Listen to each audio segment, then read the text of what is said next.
Hello, I am Melissa, and this is Real History with Melissa. And today is the 5th of March, 2026. And I am really looking forward to this conversation that I will share with you with Chris and Dom from Sheep Farm. And now, last year, they had me on to their podcast, and I enjoyed it thoroughly. I laughed a lot, as what I recall. Not much else that I recall except laughing a lot. And so I kept thinking that I would extend an invitation to them to come on and do real history. And it was in the back of my mind, like gnawing. And I'd think about, oh, yeah, oh, you'll do that. And I got an email from them a couple, 3 weeks ago inviting me to come back on their podcast. And I'm like, oh, they foiled. So we decided that we are going to do a bit of what do they call that? Cross-pollination. So you are joining me this week. And next week, I am joining you. So it back to back, and I think that's fun. So good morning, good afternoon, wherever you are. How are you? Good evening, Melissa. Yeah, it's what, 7 o'clock, yeah? Yeah, About Half seven, seven. half seven, sorry. Yeah. Good evening. Nice to speak to you again. it's nice to talk to you. Yeah, thanks for having us on, Melissa. We don't Oh, often get invites onto other people's podcasts, actually, do we? No, really? Chris. It's very rare. Yeah, we do sometimes. yeah, we do. Well, Mind you, we'd probably turn them down, don't Yeah. Probably. we? Yeah. We're a bit lazy. I don't think it's lazy. It's time, isn't it? It's just Yeah, time. it's time. I'm joking, but in fact, when we came on here, I weren't sure if this were yours or ours. Actually, Melissa. oh, that's very funny. Yeah. Yeah. No, I think we're talking. Next Tuesday. Next Yes, Tuesday. yes. Yeah. We Mm. we did a podcast this morning at 10 o'clock with a chap in Bali.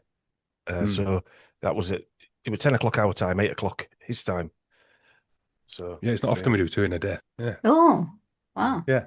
So that's good. So I have had a chance the last couple of weeks to listen to different things that you've done, and you are into some really interesting things. I think we'll talk about that a little bit, but before we get into everything that you've got going, I just wanted to say, and I think this might be a little repeat from what we talked about last year, but to find out a little bit about what got you sparked on truth seeking. And as I recall, I think that you told me last year that it was just in you, that you were always kind of questioning and going, oh, that's not right. And, I don't believe that.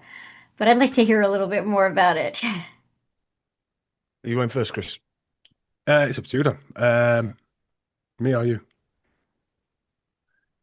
Well, to be honest, I always thought, I always said that it was around the first Iraq War, actually, second Iraq War, sorry, after 9/11, obviously, that really woke me up. Not the actual 9/11, but then you retract back and then you think, hang on a minute, no, hang on a minute.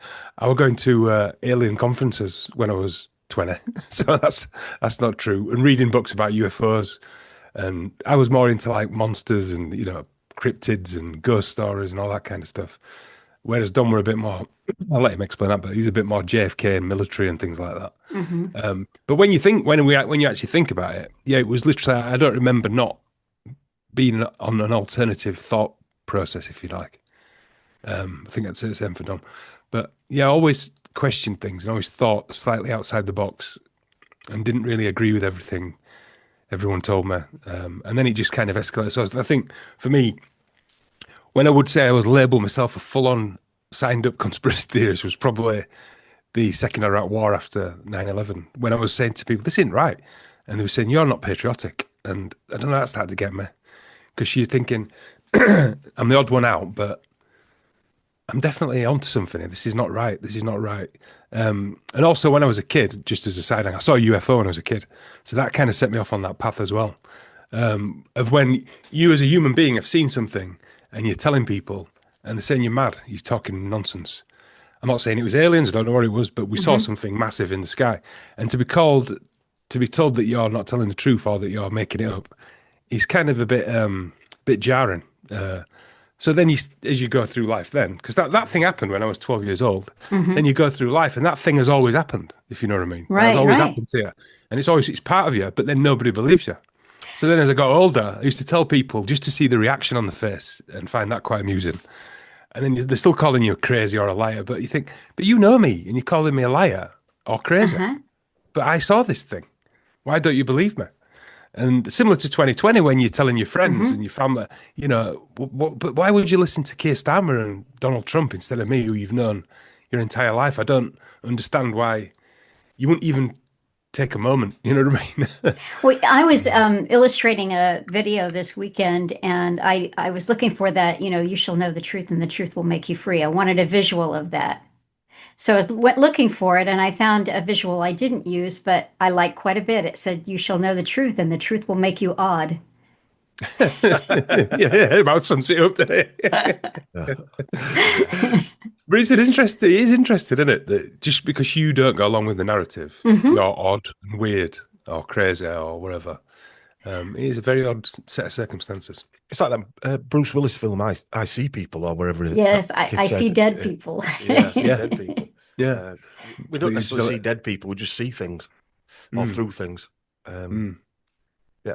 I mean, for me, I remember in the 80s, I mean, I'm 56 now. In the 80s, seeing JFK stuff and questioning that. And I actually think it comes from our mixed race background, because in the village where we lived out in the sticks.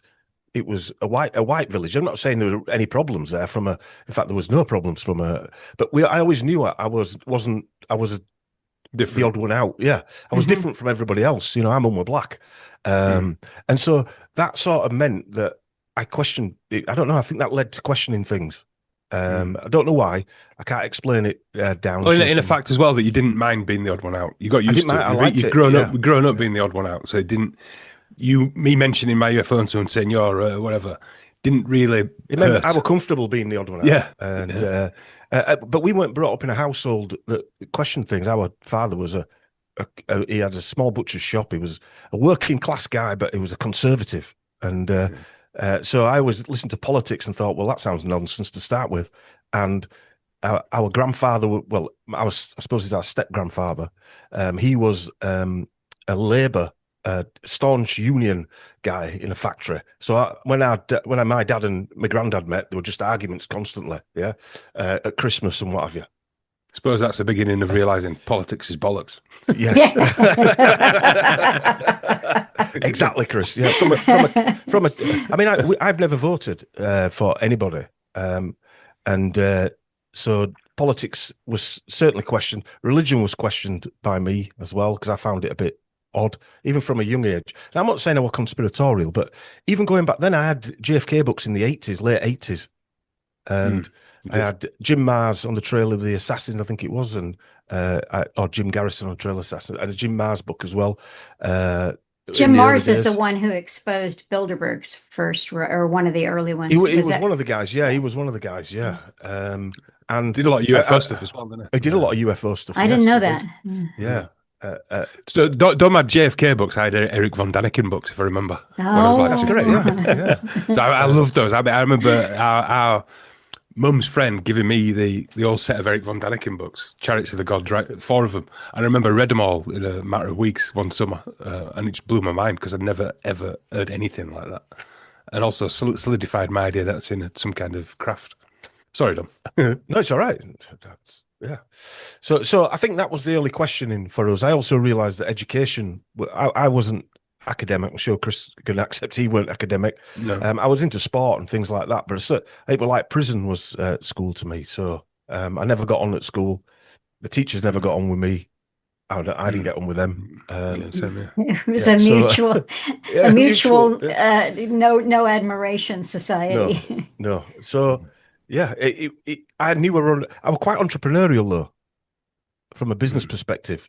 Now that doesn't mean just because you're entrepreneurial that you're different, because I know a lot of people who have got their own businesses who are very still mainstream matrix Well, mentality. his dad was very entrepreneurial, wasn't he? Yeah, he was very he but he encouraged was us very to- matrix mentality as well. Yeah. He loved Margaret Thatcher and he loved all it, and you could see through everything, even the other side, the Labour side. But anyway, that's politics. Yeah, I'll tell you a funny story just quickly before I forget. I just went to my daughter's parents' evening, And the teacher was lovely. He's a really nice bloke. And he was like, she just she gets distracted and she talks a bit and she, can't concentrate. I mean, I never blame kids because you sat in a bloody chair for 5 hours a day and you're a kid. It's the last thing you want to be doing, isn't it? So I never get angry with her about it or anything. I just say, just try and be respectful to your teacher. Don't give her a hard time about it. But he said she's mainly all right, just gets distracted.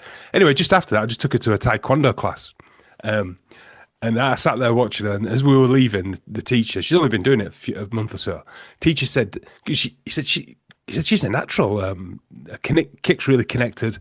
She's really getting really good. I can see every week she's getting good. She's so focused, and it's because she listens. And I said, it's really funny saying that. I've just been to a school. They said the exact opposite of what you've just told me. But it's because she's doing some things she enjoys and she's active and moving around. It's also, too, she's fully engaged in it. It's her body and her mind and all of that. Whereas just sitting there, you're actually going against your body that wants to get up and move. As a child, especially. When you're a kid. Yeah. He's like prison. Run around, don't you? Prison. Mm-hmm. I remember just sitting there thinking, God, is this ever going to end? Yeah, I did as well. I hated it. Now you picked up a child from rugby, is that right? Cricket. So, sorry. It's all right. It's all right. He plays a bit of rugby as well, but mainly football and cricket. Okay. All right. Yeah. So, how old is he? But he's the same. A lot of our kids aren't academic. Well, all of them are academic, but they're very naturally sporty. Uh-huh. How many children do you have? I've got 3. And what are the age ranges? Well, quite old. Mine and Chris's oldest are only 2 months apart. They're 31. Oh, wow. Yeah. Well, I'm 56, so yeah. But my youngest is 14, so there's a big gap in between. Yeah. Mine's even weirder. I've got a 31-year-old and a 7-year-old who's 8 this weekend. Oh, obviously from a previous relationship when I was 21. And well, young and stupid. 7, yeah. Now we're just old and stupid. Yeah.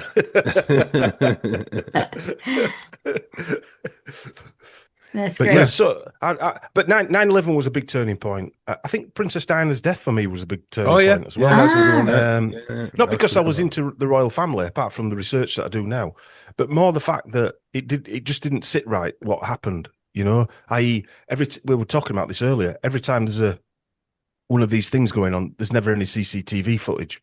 Right. There's never any. The evidence seems to disappear, or it's locked up for 100 years, or after they've done the inquiry, or yeah. And that one of the big ones because all of Paris, I don't think they had any videos. Did they? No, the whole system had closed down. Yeah, very interesting. So now I want to hear about the craft that you saw when you were young. What did it look like?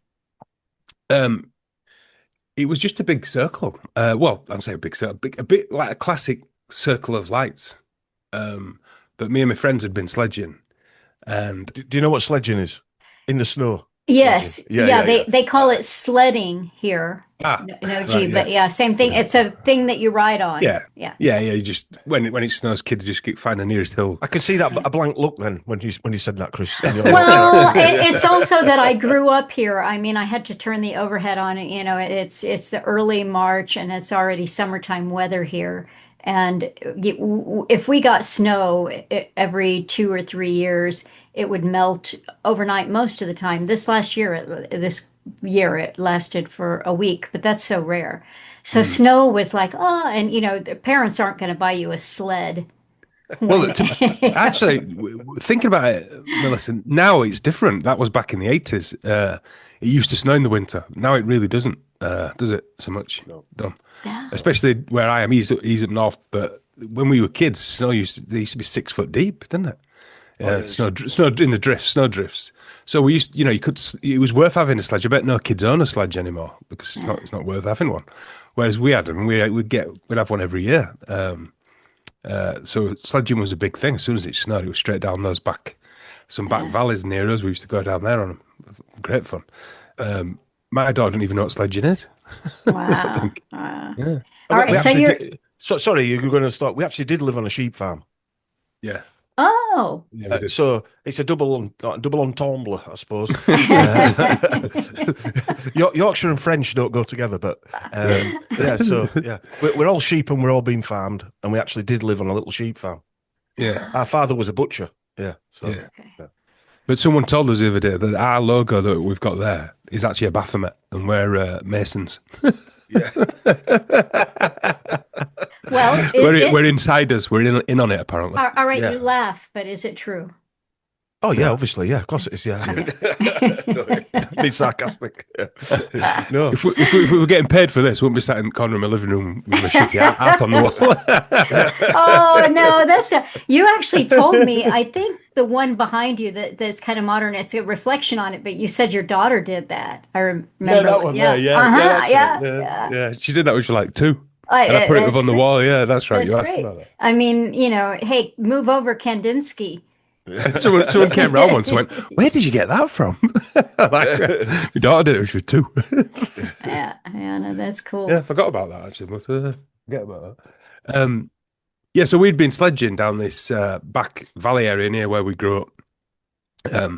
We grew up in a village and it was just down the back area. And then me and my mates were like lying in the snow after, being sledging. And in the distance over the valley, we saw these orange lights whizzing around. And my cousin who was there, who was a bit of a bullshitter to be fair, so I didn't. I think there was 4 or 5 of us there.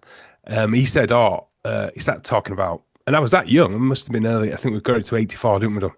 That I didn't. I don't think I knew what a UFO was. I'm pretty sure I didn't, because he was telling us stories about these things coming from other planets, and we all started to get a bit freaked out. So we started walking home, and as we were going up this hill, I remember we were all walking. In fact, I remember one little detail actually, because it was around the back of this estate. Someone turned a light on, and we all jumped because we were telling, we're all scared. I remember we all jumped because this light just pinged on, and then we carried on, and then we all kind of paused and turned around, and this thing was just approaching us like this, and it was pretty big. You knew it was big in the sky, and then it just stopped there, and it was like rings of lights. I can't remember what colours they were, if I'm honest. I don't even know if they were just white or changing colours. I can't remember. But then the weird thing was, the next thing, we were all lying in the snow, and this thing was like here, and it was going in that direction. And my sledge had gone down about 10 feet away from it. I had to run down and get it. And then we all ran home, and nobody spoke. I remember we had to get over the fence into Mulehouse Lane, if you remember that. We vaulted it like pretty quick. One friend went that way, the other went that way. Me and my cousin went back to where we were, and we all just darted home. No one spoke a word. Didn't even say what was that, what just happened. No one spoke. We just ran home. And I got home and told my mum and dad. I think my uncle was at our house, and they all just laughed at us, saying we were crazy, But then I remember going into school and talking about it the next day.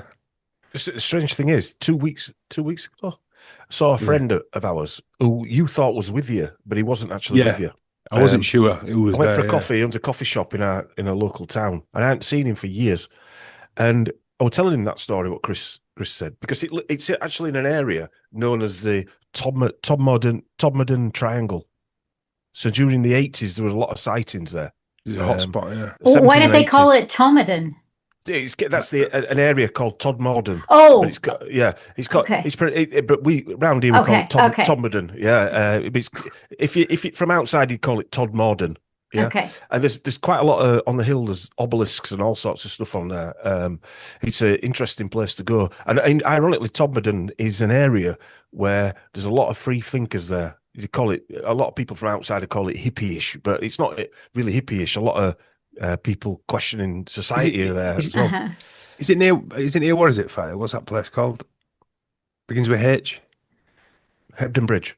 Hebden Bridge. Is it near there? Yeah, it's near there. Yeah. So it's all that area, Chris. Yeah. And So there's a lot you of think of it as a hippie area and things like that. Yeah, a lot of reservoirs and things like that on the tops there as well.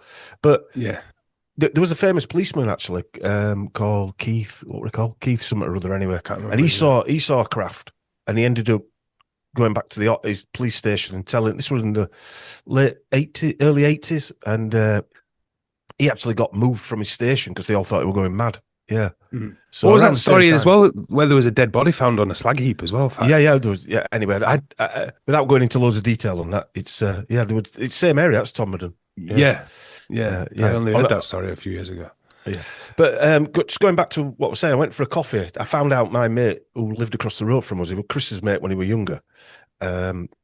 He has a coffee shop now there, and I were having a cup of coffee telling Chris the story. And he said, no, I weren't there that night. He said, but a few months later, I was in that same field when snow had gone, and this woman came up to him and said, came up to him and his mates, I don't know, with him, Jethro and Jethro. people like that, yeah, and said, did you see a UFO in this field a few months ago? And he obviously said no. He And, said, and, but and I think but some of these guys did. And she said, oh, I saw it as well. And this was a grown woman. yeah. And that ties in because I always remember Jeffro, because you're a kid, so you don't know if anyone's just exaggerating. That's one of his or friends, by the way, Jeffro. Yeah, sorry, another one of my friends. And he was there. And I always remember sometime after, he said, oh, do you remember that thing we saw when we were sledging? He said a woman came up to me and said she'd seen it as well. And she lived over the hill, I think, she lived over the hill. He calls me fat. He calls me fatty, by the way. Yeah, it's just a brotherly insult. Sorry. And yeah, I remember him telling me that and saying that this lady had come up to me, didn't know who she was, and she said, "Did any of you guys see a UFO?" And I thought he was making it up, if I'm honest. I thought he was making that bit up. But then it's been solidified. What, 40 years later? Yeah, I'll say. That was like a couple of weeks ago. So I was over the moon when he told me that story that he spoke to that guy. Oh, that's great. All right. Well, you went to school and you talked about it, but before you get there, I'm curious. So you were with your cousin and then two other people. Yeah. Did you see them at school? Did you talk to them? Did you ever, like the next day or a couple of days later, say, what was that? Yes, I remember it being a conversation. My cousin, who was a bit of a bullshit, like I said, but I remember the next day him drawing a spaceship with guns on it.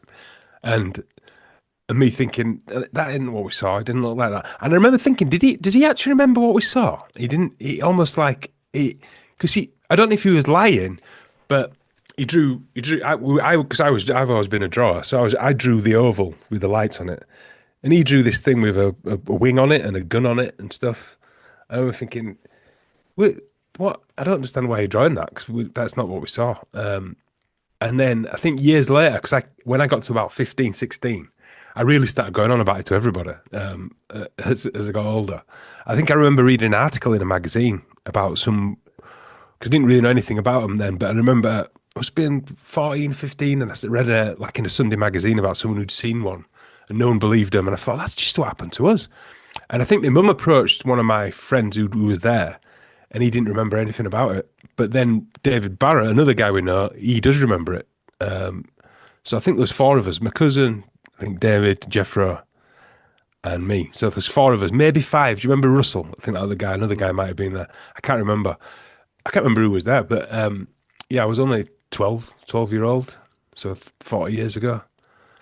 But I've always gone on about it. So when you went back to school the next day, what did your classmates say? I remember one of my friends saying, I knew something had happened to you because you can run faster than you could 2 days ago. That's just kids, isn't it? And I remember him saying, go on, just run. And I ran and he went, yeah. And everyone agreed I was like twice as fast as I was 2 days ago. I remember that. But it's that alien technology that got implanted. Yeah. Because one of my mates, he was quite a posh lad, I remember. And he was always a little bit smarter than us. So he kind of knew about UFOs, if I remember. And he was convinced I could run faster. But that's what kids do, innit? So it's almost a detail that still makes it believable for me, because it makes me remember the next day, if you know what I mean. Do you know what I mean? There's little details like that. And like the sledge being 10 feet away. And like, I remember running to the kitchen and telling mum and dad and them just laughing their heads off at us. It's all them little details that gather up. I mean, did you remember it, Dom? Do you remember going on about it at the time? Vaguely, not in detail at the time, no. Well, the fact that the lady came up to the friend and the other boys, and then that you go to the restaurant and run into this schoolmate of his from 40 years ago, those kind of things, to me, they make it completely believable. I'm on board with this story. I mean, when Don, it was only 2 or 3 weeks ago, Don told me that story. I mean, and that made me very, very happy. Just to solidify a little fact there. And the fact that it was a UFO hotspot at the time, that also means something. I mean, I didn't know that at the time until I got older. But and I don't know what I don't know what it was. Maybe it was military. Who knows? I don't know what an alien is. But it got me obsessed with aliens. I know that for sure. and horror films. I know, yeah. Well, no, I didn't. I was terrified of horror films. But the thing is, Melissa, another interesting detail. I don't know if it's related, but I was always terrified of the dark. I used to hate being on. I couldn't be on my own in the dark. I helped you through all that, though, Chris. To a bizarrely like old, embarrassing age, to the point where, like, obviously, if he were giving me, if I were giving him grief as the younger brother, he'd literally just go, "At least I'm not scared of dark," and I just dropped to silence because I was terrified any of my friends would find out. But I was always terrified of the dark, of going to bed, and I used to spend sleepless nights, but wide awake, just boiling under my covers because I daren't look out of my covers. I don't know, all kids get that, but mine went on for quite an embarrassing amount of time, I think. Well, you place the fear of the dark as coming after the sighting, but have you really? No, it was before. It was before. Okay. Yeah. Actually, now I'm saying that it was definitely before. Okay. Yeah, we're definitely. I remember nightmares from when I was 5-year-old. I used to have really vivid, quite horrible nightmares growing up. Well, did your parents accommodate with a nightlight or a? Oh, of course I did. Yeah. What, in 1980s Yorkshire? Yeah. 80s Yorkshire. Go back to bed, you idiot. A little bit. I mean, my mum tried, didn't she? But not really. Yeah. You don't go back to bed now. Literally through it. Yeah. You all right, Chris? Come and sit on my knee while you. That's very funny. I think don't be so bloody stupid with my angle on it. Yeah. Okay. No, get a grip. Yeah. All right. Well, now I have to ask though, the horror movies. You were afraid of the dark, but then you developed a liking to horror movies. When did that start? No, I was actually horrifically terrified of horror films. And I remember this, and it was with that same guy we're on about, Bates. Everyone were going on about. Do you remember when Nightmare on Elm Street came out? Everyone was going on about it. And honestly, if I heard music from a horror film, I wouldn't sleep that night. I was that scared. I remember seeing a poster for American Werewolf in London. Nightmares for a week. I was terrified. And then everyone kept going on about Nightmare on Elm Street. So I was, 15, I reckon, maybe 14. And everyone was watching it and talking about it. And I watched it. My mate got me to watch it. And I thought, right, I'm going to watch it because I don't want to embarrass myself. And I watched it. And I thought it was ridiculous. And it didn't scare me at all. And everyone was saying how scary it was. I'm thinking, that wasn't scary. It was stupid. It was ridiculous. So then I started liking horror films and watching them. Now I've gone full circle. I'm squeamish again now. Well, when you were in that place, what was your favorite? Horror films? Yeah. I reckon The Thing. John Carpenter's The Thing. Oh, that's a good one. Oh, yeah, that's still good. Yeah. And American Werewolf in London, weirdly. I do like that now. I've never missed that dartboard. Yeah. yeah. Those old 80s horror films when they were practical effects, I think have got some going for them. Did you ever see The Thing? That always brings to mind, I don't know why, association, but did you ever see Michael Caine in The Hand? Yes. Yes, I did. That scared me as well. That was pretty. That is scary. Yeah, written by Oliver Stone, that film. Right, really? I didn't know that. In fact, do you mean Oliver Silverstein? Oliver Silverstein. I learned that. I did not know that either until I was listening to your podcast.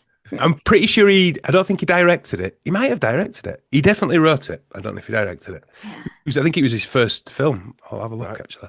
I think it was his first film. The Hand with Michael Caine. Yeah, it's a ridiculous story, but it was actually quite good, wasn't it? Yeah, it was. In a weird... Yeah. It was like a relationship tension film, wasn't it? It was slow. That was what was believable about it, is because it's a small story, a couple that are having problems, the move, the art, and then at the hand. Long we won't spoil it for you. Yeah, it's an oldie. It's an oldie. Yeah, but he basically he's having trouble with his missus, and I think she's flirting on having an affair. I think, and he's an artist, and he gets his hand lopped off, and then it comes back. You blew it for people. Oh well, I mean, the hand. But I think that was loosely based on an old black and white horror film. Yes, I saw that one too. Fingers. Yeah, The Beast with Five Fingers. Yeah. And I remember watching that, and that scared the bejesus out of me as well. Yeah, the old ones are good. Yeah, I love the old sci-fi too. I love old sci-fi. Yeah. Oh, that's good. I'm big science. What's your favorite horror film, Melissa? Art film. Oh, horror film. Sorry, what's your favorite horror film? Boy, I don't know. I haven't thought about that. If you ask me, you should have been prepared. That was spontaneous. I really do like The Exorcist 2. That's just what I mean. Two. Yeah, The I thought Exorcist. two's the crazy one, isn't it? Exorcist 3. Three. Yeah. Yeah, that is a good Three's film. good. Yeah. No, 2 is actually unrelated Ridiculous. to either. Yeah, Yeah. it's completely ridiculous. George C. Scott in the third one. Yes. Yeah, and he's really good. that is pretty scary, that one, actually. Yeah, because it continues from the first one, doesn't it? Yeah. I won't spoil that one if you've never seen it. Yeah, no. Our Dom's not interested in horror films at all. No. He's interested in films, though. All right. So what is your genre? Film-wise? Yeah. Something that probably makes you think. We were talking about JFK. I was talking of Oliver Stone. We were actually talking about JFK today, the film, and why did that get made, and why was it allowed to be made, even to reveal a lot of. It had a lot of truths in it, didn't it? Well, this is one thing I wanted to say. Let's talk a little bit about bloodlines in this, because you have done a really good quite a several conversations with I'm going to say here Mike Williams, and Mike from Sage-Aquay.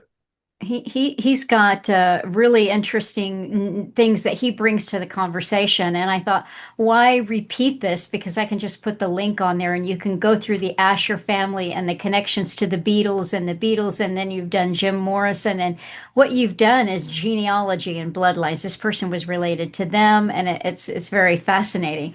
But you had a conversation with Mike about Oliver Stone. And someone called him controlled opposition. Why did he get to direct it? You had been so excited to see it because you were really into JFK, and then you saw it. And so why don't we take off and talk about that for a minute? Well, talking of films, I probably went to the cinema to watch JFK. I can't remember how many times. Really? Oh, yeah. Because I had the book. It was Jim Garrison's book on. His book was on the Trail of the Assassins. I haven't read it for ages.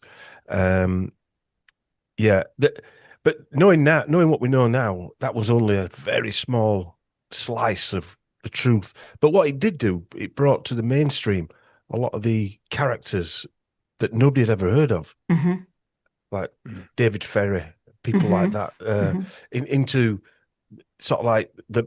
Why did they allow that sort of announcement of all these people that nobody had ever heard of? What was the point of that? You know, it's a bit like the Epstein files now, isn't it? Why are they allowing all these things to come out? That's basically pulling the bricks down, pulling the threads out of what people have believed for so many years. Is it because there's so much pressure for the truth? Does the truth has to rise to the top? Is it? You know? I heard that, and I heard that sentiment in the conversation that you had with Sandy Adams, and I'll sometimes talk to the interview that, as it's going, and I'm like, no, that's not it. Yeah. What is your opinion on that? Well, I think, I just go back. I went back to Alan. Regarding whether it's a limited hangout or it's the time to take it down. And, his whole thesis, if you will, is that we are moving into a new age, and some things will seamlessly move into this new age, or they will appear to, and other things will be gutted. And I think that it's possible, this is just a working theory for right now, but it's possible that we are supposed to be kept horrified, entertained, distracted, obsessed with something that we have no way of verifying authenticity of, or, doing any kind of cross-check. No way. This is, I made the point in something I wrote yesterday. This is released to us by the Department of Justice, who's over the FBI, who's over the DEA, Drug Enforcement Administration. And we trust them. Yeah. I can't help having a little mantra in my head, which is if it's on TV, it's on TV. Yeah. And yes. That's, even when you think, but this is, and you think, but it's on TV, innit? So it's. And so that question, why have they released them, is a diversion, isn't it?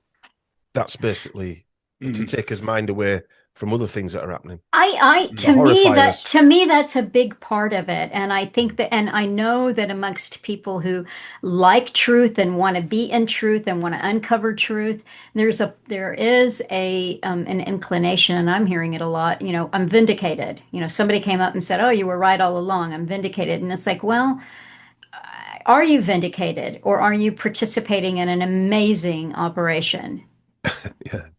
Yeah. And people have said to me, "Have you ever looked into the Epstein files?" And done? No, I'm not interested. I've got no real interest in looking into it. There's something that turns me off from it. Yeah. I can't explain what just yet. It might be interesting when the dust settles to see the outcome, but at the moment it's just a massive circus of gibberish, isn't it? Really, there's no. Is there? I mean, I'm not sagging anyone off for looking at it as well, by the way. But no, is there any point at this point looking at the details, because you don't know what shenanigans? We haven't got a clue what's.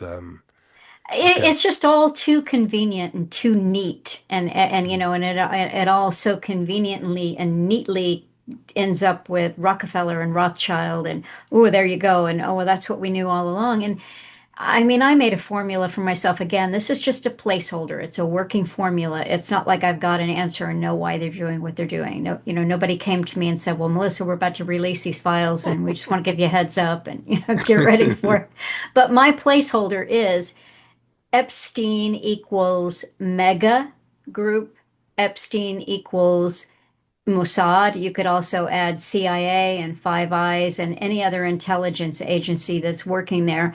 And if we take the pyramid and the capstone, and we don't see the Rockefellers and the Rothschilds at the top of the capstone because it's occluded with clouds. They are there, I think, for variety of reasons. Are they players? Yeah, without a doubt. Yeah, they're upper managers, aren't they? Yeah. I would say. I can't help thinking is if all of 2020 can be covered up right up 6 years later, Yeah. and not have any truth talked about it on TV or in the media, how come this is just slapped everywhere all of a sudden? Someone wants us to see this stuff for whatever reason. Maybe it's just a distraction. Another thing it does, Chris, is what's happening at the moment and the sort of Trump Republican government. It sort of makes them look like they're releasing things that they're looking for truth. It gives them even though Trump supposedly roped into it all, gives them some credibility that they've done something. While bombing shit out of a sovereign country. Yes, yeah. That's all right, though, Chris. Assassinating their leaders. Oh, hey, let's kidnap one, take another one out with just do whatever we want. Yeah, because we've got the Epstein files are on my desk.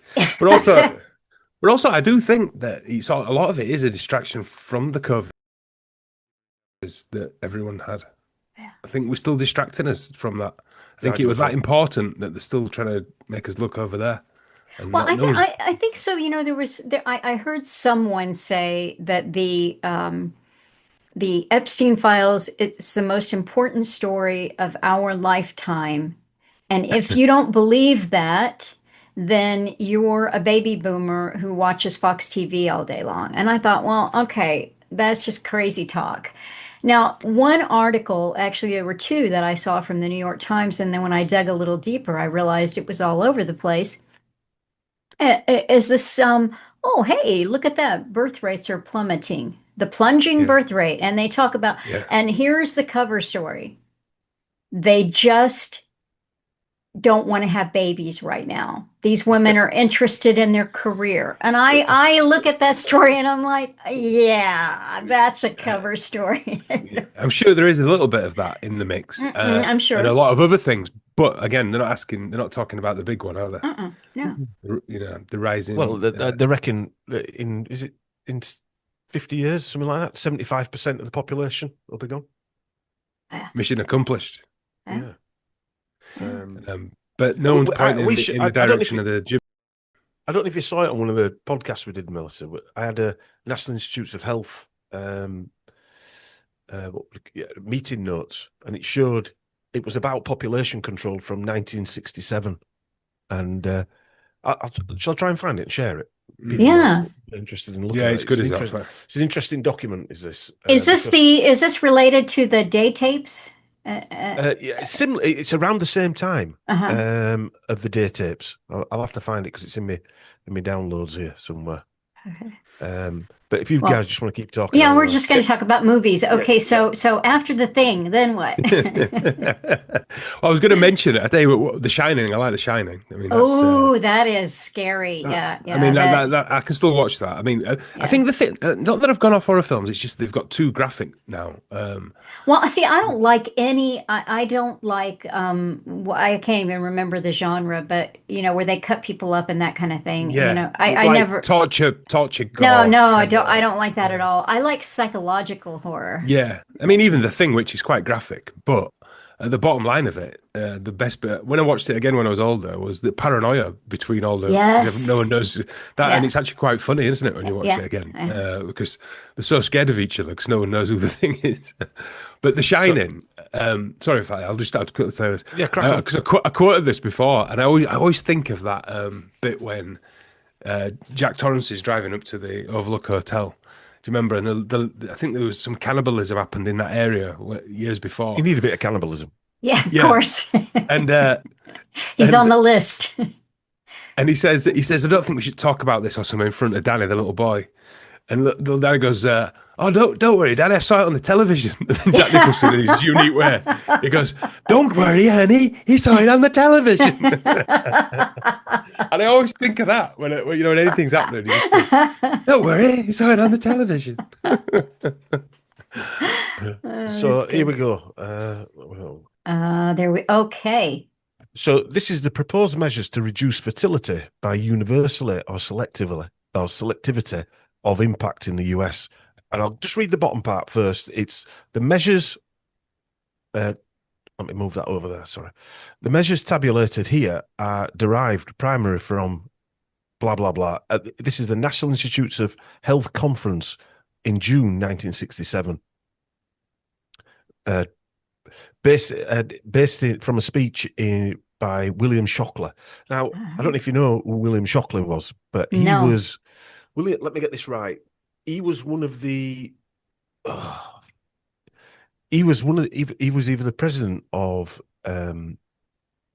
Stanford University, or he was. I think he was. I'm gonna have to get this right. I can't say this Okay. without. All right. Yeah, That's I hate starting off and I haven't got my notes. all right. Well, So let's have. while you We look can at look the, through it, can't we? yeah, let's do Yeah. that. Take me through this, Chris. So the first one, social constraints, universal impact. I think what we worked out was on that this first one is totally successful, and it kind of Yes. knocks some of the other ones that happen. So you've got restructure the family, postpone or avoid marriage. That's happened, hasn't it? Mm-hmm. Yes. Alter image of ideal family size. I think we Mm-hmm. went from 5 kids to 2, Mm-hmm. and then down to 1 Mm-hmm. probably by now. Mm-hmm.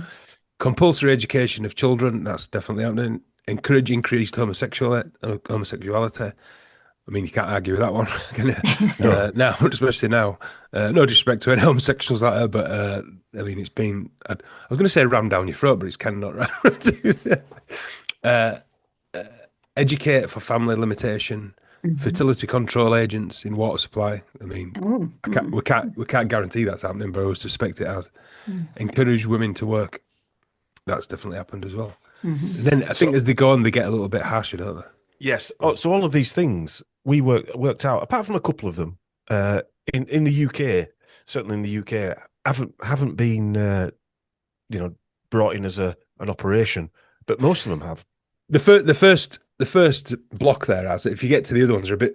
It kind of almost seems like if these didn't work, they'd have to get a bit more extreme. Like if you look at the end, there payments to encourage sterilisation. I don't think that's occurred, has it? Well, look at this measure at the last one. Measures predicted on existing motivation to prevent unwanted pregnancy.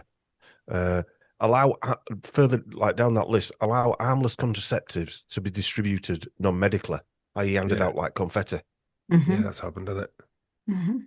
Make Make contraception yeah, truly bloody hell. available and accessible. Yeah. Yeah, Improve maternal health care with family planning at the core. Well, that's Planned Parenthood. That's that actually, type of. right. Yeah, they all are, That except for every no that the payments to encourage sterilization has happened in the U.S. Mm. right.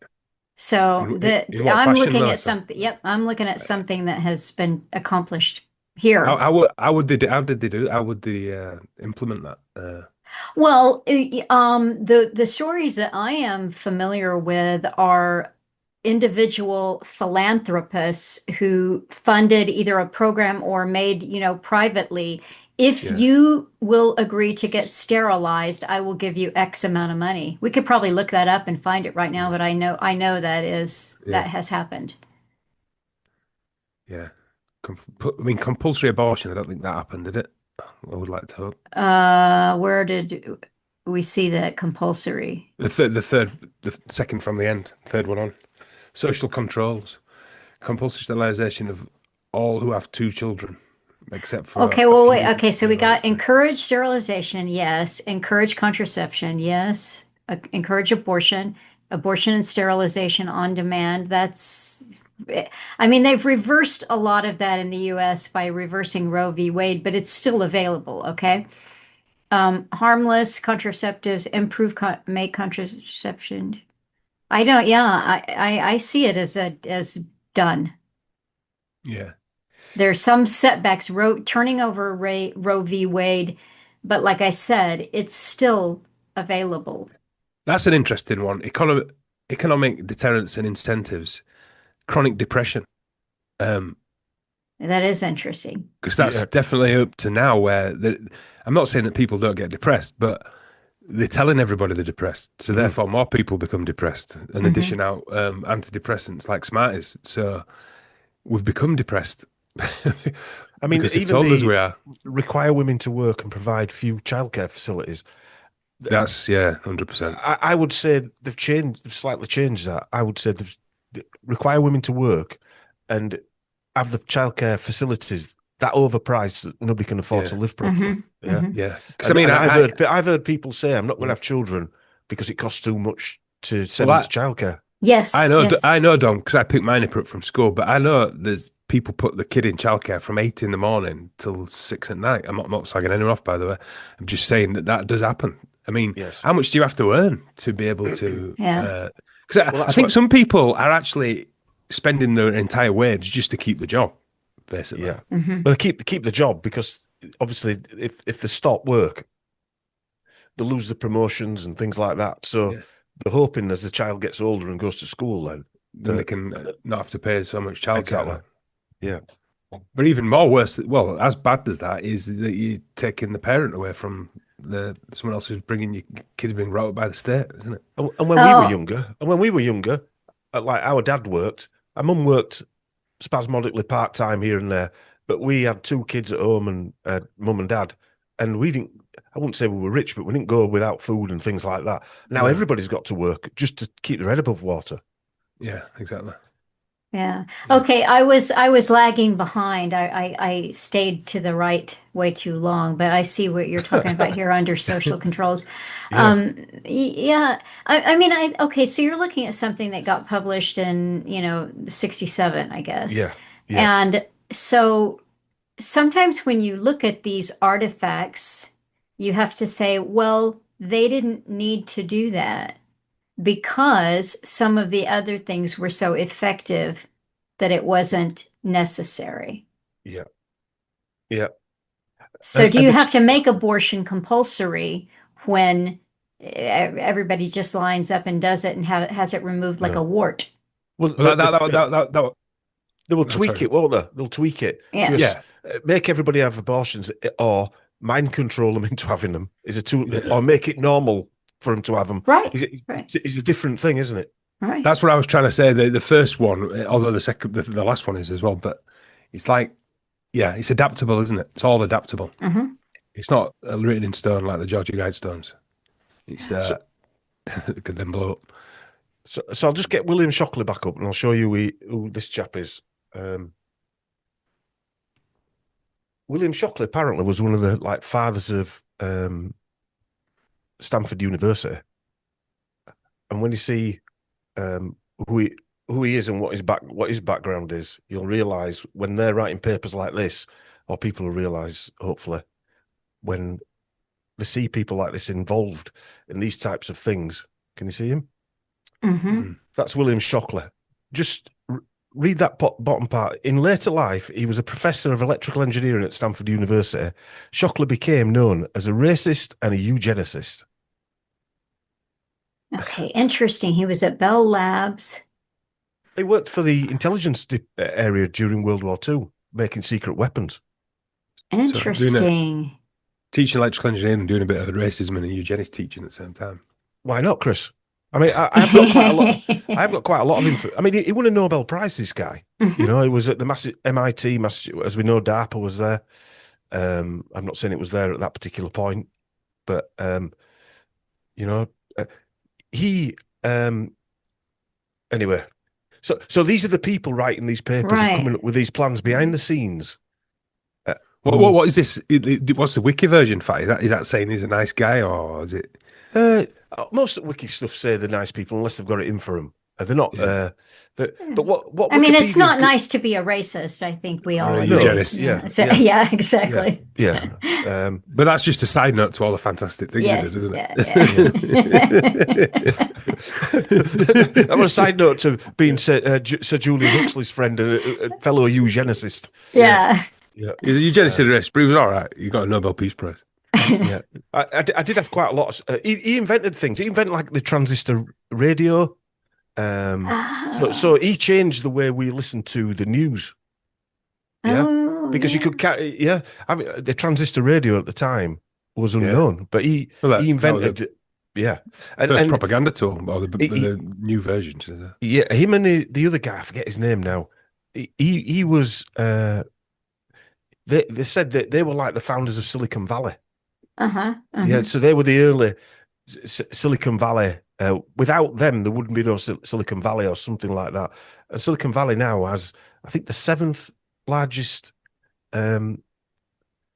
gross turnover. It's like in the world. It's more than countries. You know, a lot of countries. So the Silicon Valley turnover, like trillions of dollars, are turned over there. But anyway, that's an interesting. But one the transistor radio begin propagandizing Nazi Germany. I don't know. Same invention. Well, I thought that's why I remember reading that somewhere that Hitler used the radio as a big part of it. I might have that wrong though, so don't quote me on that. Yeah, I'm not saying I got all that right either, by the way, because sadly, apart from him being a eugenicist, I haven't got all my notes here. And well, that's interesting. It's interesting. Send me that sheet over, Fatty. That one with the things on. I want to have a look at it. Yeah, of course. I'll put it on Instagram. Yeah. But I think, you know, when just like distractions and so forth, there's so much going on right now. There's so much that we can see that's kind of coming together rather beautifully, where we have all of the data centers that are being put. I don't know how it is where you are, but here they're just popping up like, you know, mushrooms after a good rain. And this is infrastructure for just total control. And I remember listening to one of Alan's talks, and he mentioned the TV when he was younger, and he said nobody had TVs, and all of a sudden everyone had TVs. And this is the same thing, like the radio before it, like the radio, like the transistor radio that guy invented there. That'd be the equivalent of the touchscreen. Him inventing a touchscreen for MIT. Yes, I would say touch screen phone is like a satanic wet dream, wouldn't you? Compared to transistor radio. Oh yeah. When information could fast travel that quick, and now it's just instantaneous for collecting data and everyone's thought process on everything. Yeah. And it has changed. I mean, you know, I think that there are real concerns of, you know, brain computer interface and brain machine interface and you know, nanotechnology. Where we're going with all this is very speedy, but the way that they've trained us to adapt to the technology, the way it has already affected our thinking and our behavior and our life choices and so forth, it's profound. It's especially for the younger generation. I mean, oh, yeah. after 2020, the younger generation now, when they were locked up and locked down, and all they could do was speak to their friends online or via TikTok or whatever else we're using, that's now normal. Yes. That was not normal for that age group now. They took all the took basically 2 or 3 years of the childhood away, and that is normal, and that was done on purpose. There's no doubt about that, to reprogram, reset the next generation. They weren't Hmm. interested in us, were they? It was No, that younger generation. no, for us, they gave us pornography and shop at home and have it delivered to your front door. That's what they Mm. gave older people. And for everybody Mm. else, it was to, that was the way that you communicated. Mm, Mm. mm. And the word iPad baby now exists, or iPad children. So you've got kids. I've seen videos of it, and you can watch them on YouTube. Just not even conspiratorial, just kids who've been brought up solely with a iPad tablet. in front of And them. you see teachers talking about them, saying that they can't speak properly, they can't spell, they can't do very basic. But we Basic. that information we pulled up, or I pulled up, Chris, but we were talking about in that one of the podcasts, where when you watch something, if you watch a series on TV or a film, um, you look at it and you think it's very shallow as the Over-explanatory. film, over-explanatory, very shallow. They repeat things over and over again in the script. The screenplay is awful. There's no actual depth to anything that they're talking about, and that's because they actually have to write the scripts now and the screenplay to allow doom scrolling. So people are staring at the phones and they can follow the TV or what another device, what they're watching something on while they're doom scrolling. So they've got to make it simpler to listen to. So the actual scripts are which actually is written that way now, which and the is a very, screenplays. very sad state of affairs in any way you look It, at it it. is, yeah, Isn't it? it really is. So Yeah. talking about the old films that you were talking about then, there was Yeah. an element of skill and flair and, of an invention to come up with Storytelling, those basic storytelling. storytelling. Yeah. Yeah, basic storytelling. And now that storytelling is.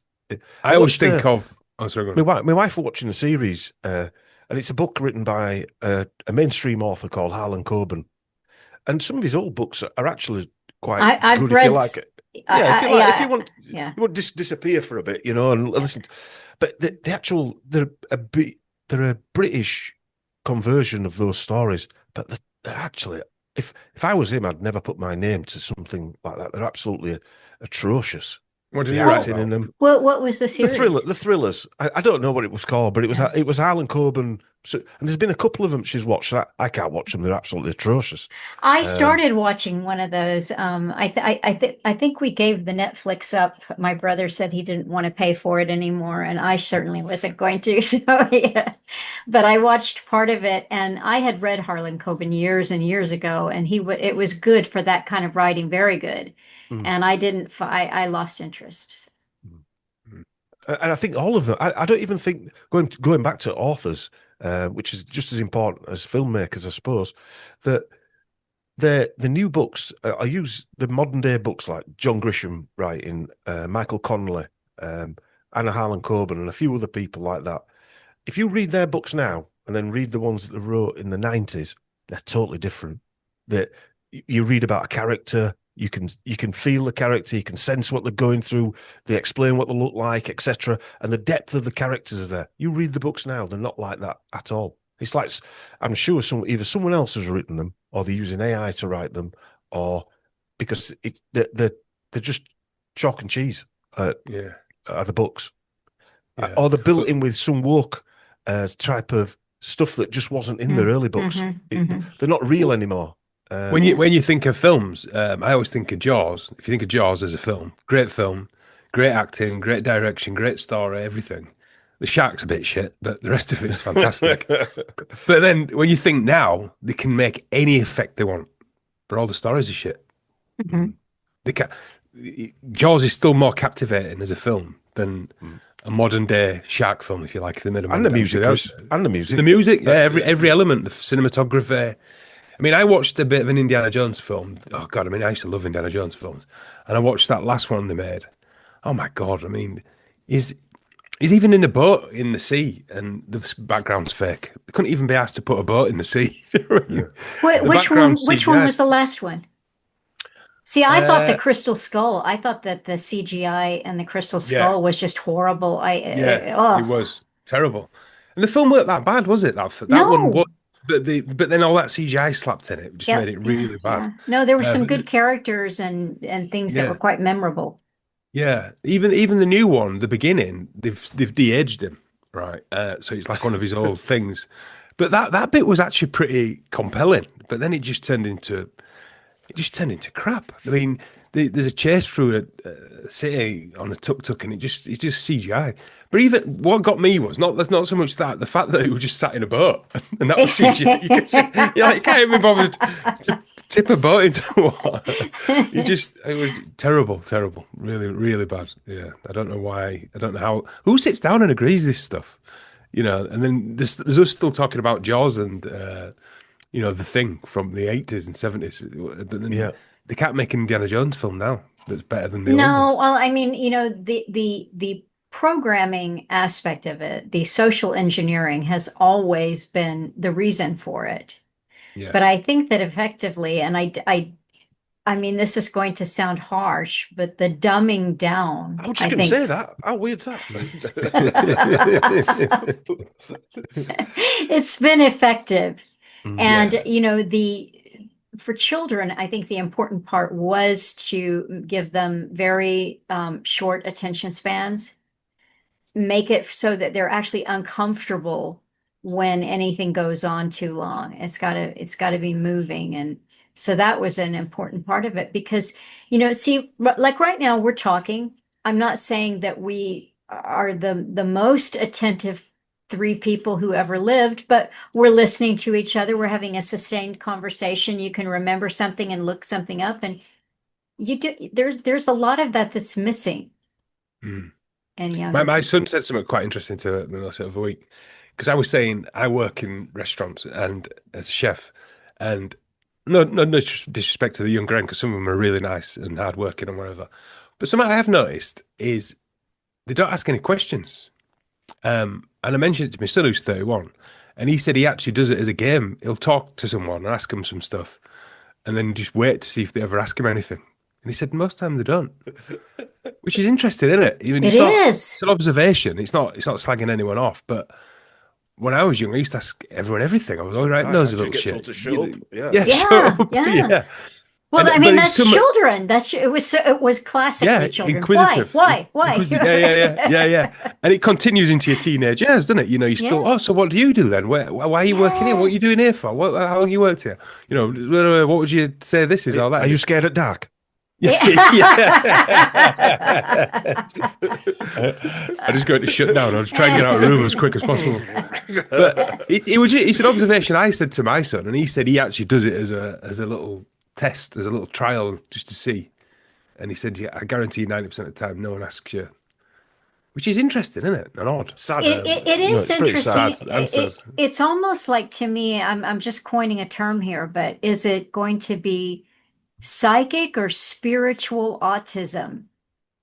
Mm. That they're there in a world and they're there and the world revolves around them. It's actually very tragic. This is not making light of it. It's very No. tragic because Mm.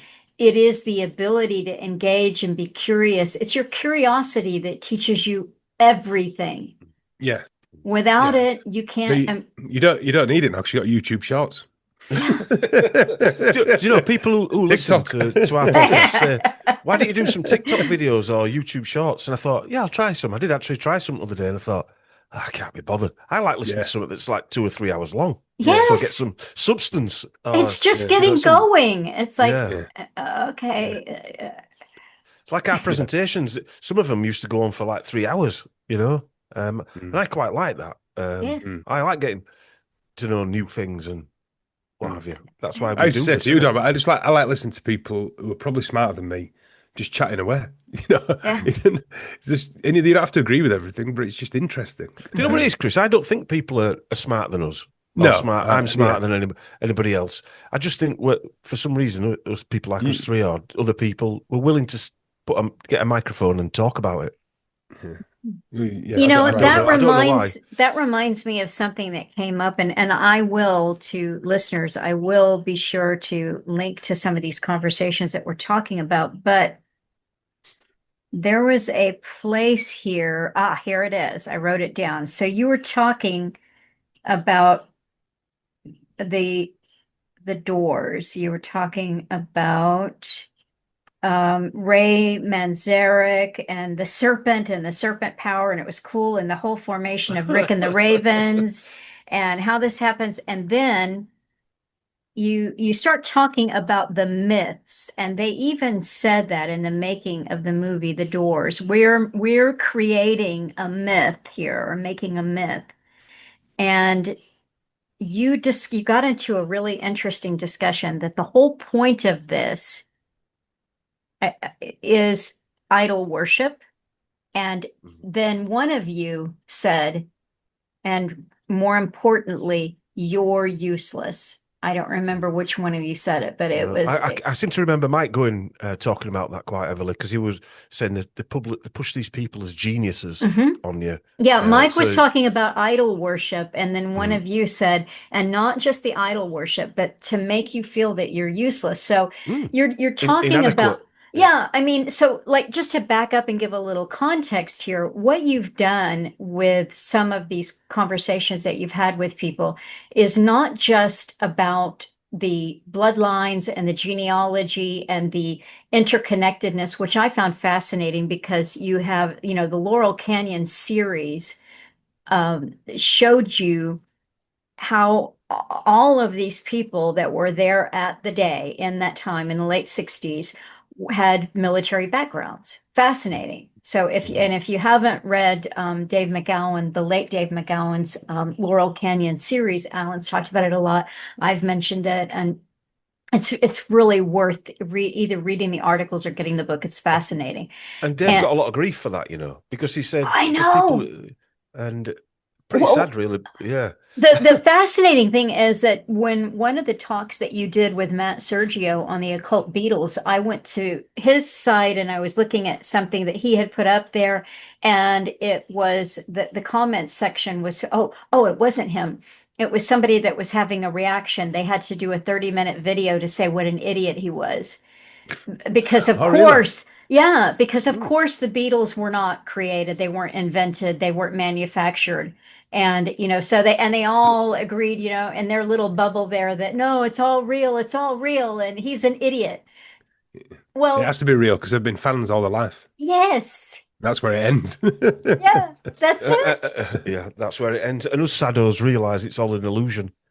Well, they can't do that. And so, yes, that, as Alan would say, they give you the stars, and you get star making and everything. They make stars, they make scientists into stars. Hmm. I mean, Einstein, he's a Brian Cox. star, right? Brian Yes, Cox. yeah, they're stars. And we're given this. And so what Mike Williams is saying, it's idol worship. And yes, that is very important. What do you think that is when you go to a concert and they're on the stage, and they've got their altar, they're up there, you're, down below, you are worshiping the stars. Yeah. But well, the point that one of you made is it makes you feel when this is all manufactured, and oh, well, look, they just did, they did 6 songs in 3 hours. Look at that. And it's all polished and it's beautiful. Well, then you feel like, well, I could never do that. And it makes you feel useless when the fact is, and you can have this in a talk that goes on forever. Hey, people have something to say. People have talent. People look at the artwork there. Look at what's behind you that Chris did. People have talent, and you say, oh, we're not educated. We weren't interested in school. Well, so what? You have yeah. talent. You have something to say. And I know from research that a lot of these guys will have had proper virtuoso musicians. We're talking about musicians for a start. Actors had proper acting training, and they will have had. Imagine if us three, right, said, right, I like crochet, for instance, right. If I had a crochet expert teaching me for 2 years, I'd be better at crochet than I was today because I'm absolutely useless. I've never tried doing it. But what I mean is, imagine if you were half decent at something and you were getting coached every day.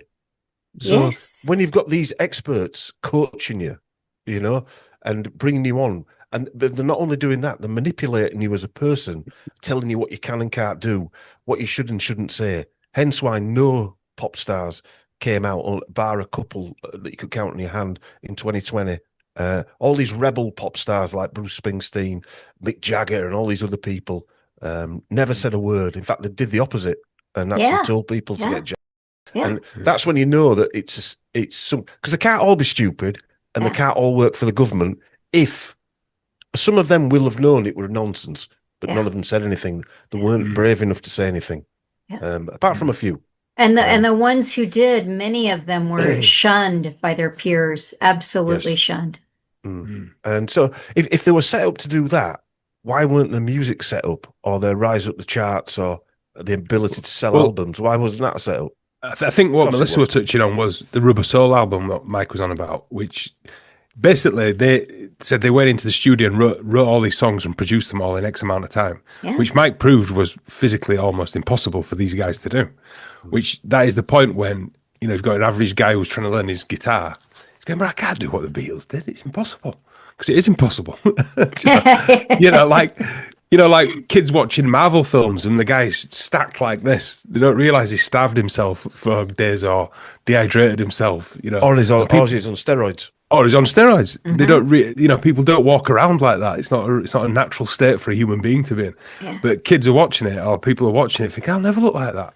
I'm fucking useless. There's no point. What's the point? I'll never write music like the Beatles, and I'll never be a multimillionaire actor with a physique that didn't exist from a comic book. But then when you look at people like, say, Paul McCartney, forget whether it's him or it isn't. For a start, the story that we've been told, where he's living with the Asher family, and the Asher family are. I didn't know this because I was never into the Beatles. Chris wasn't into the Beatles. We never brought up with Beatles music. So I've got no love or hate for the Beatles. But it was Mark Devlin, actually, that asked me to look at John Lennon's genealogy for his last book. And I found out that he was related to ancient Welsh kings going back, nearly to the BCs, all the way back there. And so this can't happen by accident. It just doesn't happen by accident. And Paul McCartney living with the Asher family, it was like they were controlling the early part of the Beatles. It seems like some of these people, like say Boris Johnson, you look at his life and he had like career angels, and everything he did in anybody normal would have ruined his career. But it had the opposite effect on his career. He just elevated him even higher, like he was scoring brownie points in this Grand Theft Auto game every time he robbed the car, or maybe we can come back to Boris really super fast, because it was, who was his first wife? I learned by listening to you. Who was the first wife, and then who was the girlfriend, and where did she come from, or the second wife, whatever. The second wife worked for so and so. But back to the Ashers for listeners. What is the significance of the Asher family, and who were they? Yeah. I'm probably not going to do it much justice, but if anybody gets a chance, listen to the podcast that we did with Mike. There's going to put it on four. There are four of them, right? Yeah. Okay. We're just going to record another next month as well. Really? The depth of this, with Bertrand Russell involved. I know you've done podcasts on that. I know Alan spoke about it many years ago. Bertrand Russell, he was up to his neck in the New World Order, and it started with Jane Asher, and the reason sometimes these people just fall in your lap. And Matt Sergio said, "I'm sure I read somewhere that Jane Asher once said that her genealogy went back to Richard III." Yeah, so I thought, I'll look at her then, and I'd started doing some genealogy on her, and I took her genealogy back up to Scotland, to the ancient, probably Viking kings of Scotland, to an area called Kintyre. Right, bear in mind she's Paul McCartney's girlfriend, so she's a direct descendant of. Melissa might not know this point fact. Do you know that he had a song when he was with the Wings called "The Mull of Kintyre"? Yes, a famous song, Mull of Kintyre. Yeah. So she's no one knew. One of her direct great grandfathers was the King of Kintyre, or that area. Okay, and in that area, it also ruled over the Isle of Man. Yeah, Oh, which is very and significant place yeah, too. exactly. And the it was called the Kings of the Isles, and was the Isle of I think it's Sodor, is it? Which appears in Thomas the Tank Engine, and Ringo Starr does the voiceover. So I knew I was onto something, because every now these type of little nuggets pop up that link you back hundreds of years to these names that appear in the 1960s. Uh-huh. And it was Jane Asher's mother, Margaret Elliot, that was the interesting one, because her genealogy went back through to the Earls of Elliot down in Cornwall. I think it's Cornwall. And they actually have their own Masonic lodge called the Elliot Lodge, ironically. And then you so said that Bertrand Russell descends it's a from the cousin. okay. They're cousins. Yeah, the cousins.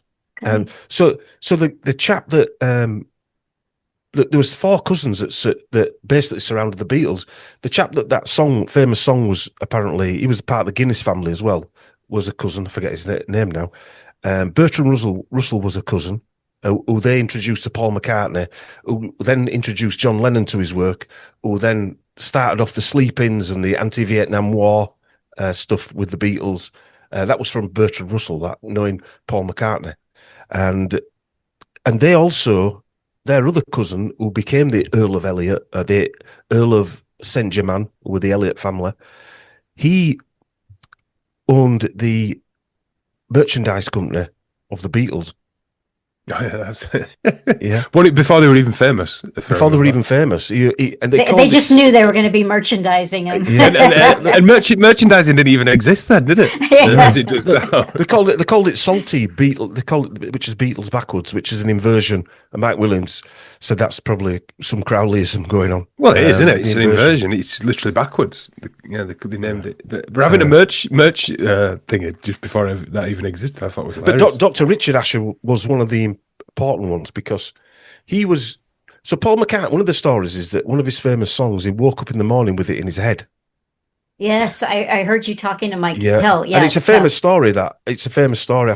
Yesterday, it was. He woke up with it in his head, and Margaret.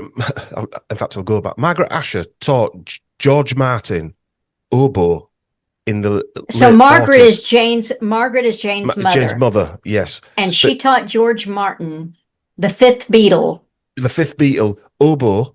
Okay. At their house before they lived on Wimpole Street. Yeah.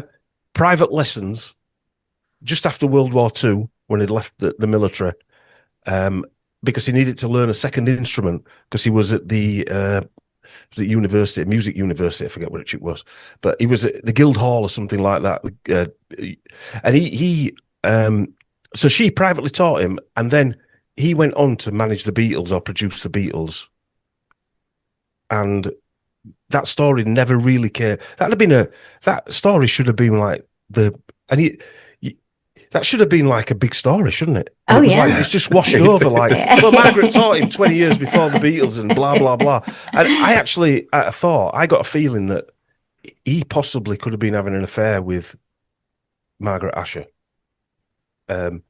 because at the time, because it was Mike that brought this up. He was very instrumental in Jane going out with Paul McCartney, encouraging, let's say, which is a bit strange, but yeah. And so yeah, George Martin was another, probably a controller, definite controller. But Richard Asher, who I think people know, he found dead in his cellar about a week after he'd gone missing, and they hadn't checked in the cellar. Yeah. So that is the father. A bag of coal or something. He worked at a psychiatric ward, and he was really deep into the people that were running the British MK Ultra arm. Dr. William Sargent being one of them. But what you're saying is that Richard Asher was friends with William Sargent, who worked with Sidney Gottlieb, who was CIA MK Ultra. Is that what I'm hearing? Well, William Sargent ran a. Let me get this right. I hate doing stuff without my notes. I'm a stickler for notes, me. Okay. But he ran not just the British arm of MK Ultra, but he was a psychiatrist who. There's a book being written last year called The Sleep Room. It's a mainstream book about people who were basically tortured by him. People will go with anorexia or some sort of nervous condition or maybe a bit of depression, postnatal depression. They were all women as well that would go. And he'd put them to sleep for months at a time, tranquilizers. He'd play radio frequencies. William Sargent was doing. This is William Sargent. So he's doing the same thing Ewan Cameron's doing. Well, they were friends. Well, obviously. Right. So he taught Ewan Cameron how to do deep state hypnosis and things like that with them, right? And Richard Asher wrote a thesis on hypnosis and basically explained mind control. Now, I don't know if you know this, but Mike at Sage Quay, he's a clinical hypnotist, is Mike. I picked that up. I got that, yeah. So Mike said hypnosis is only one tool in the box that they used at that point for MK Ultra. There's obviously drugs, frequencies, electric shocks, insulin shock, and all these other things. So that's what Sargent was doing at I think it was the St. Thomas Hospital in London. He was basically torturing women for months on end, who were coming in with like I say, anorexia problems or postnatal depression or something like that. And it was called the Sleep Room. And ironically, that's where Boris Johnson's mother died. That's where she passed away of Parkinson's disease. She'd been in the Maudsley Hospital that was also run by people that were running MK Ultra operations.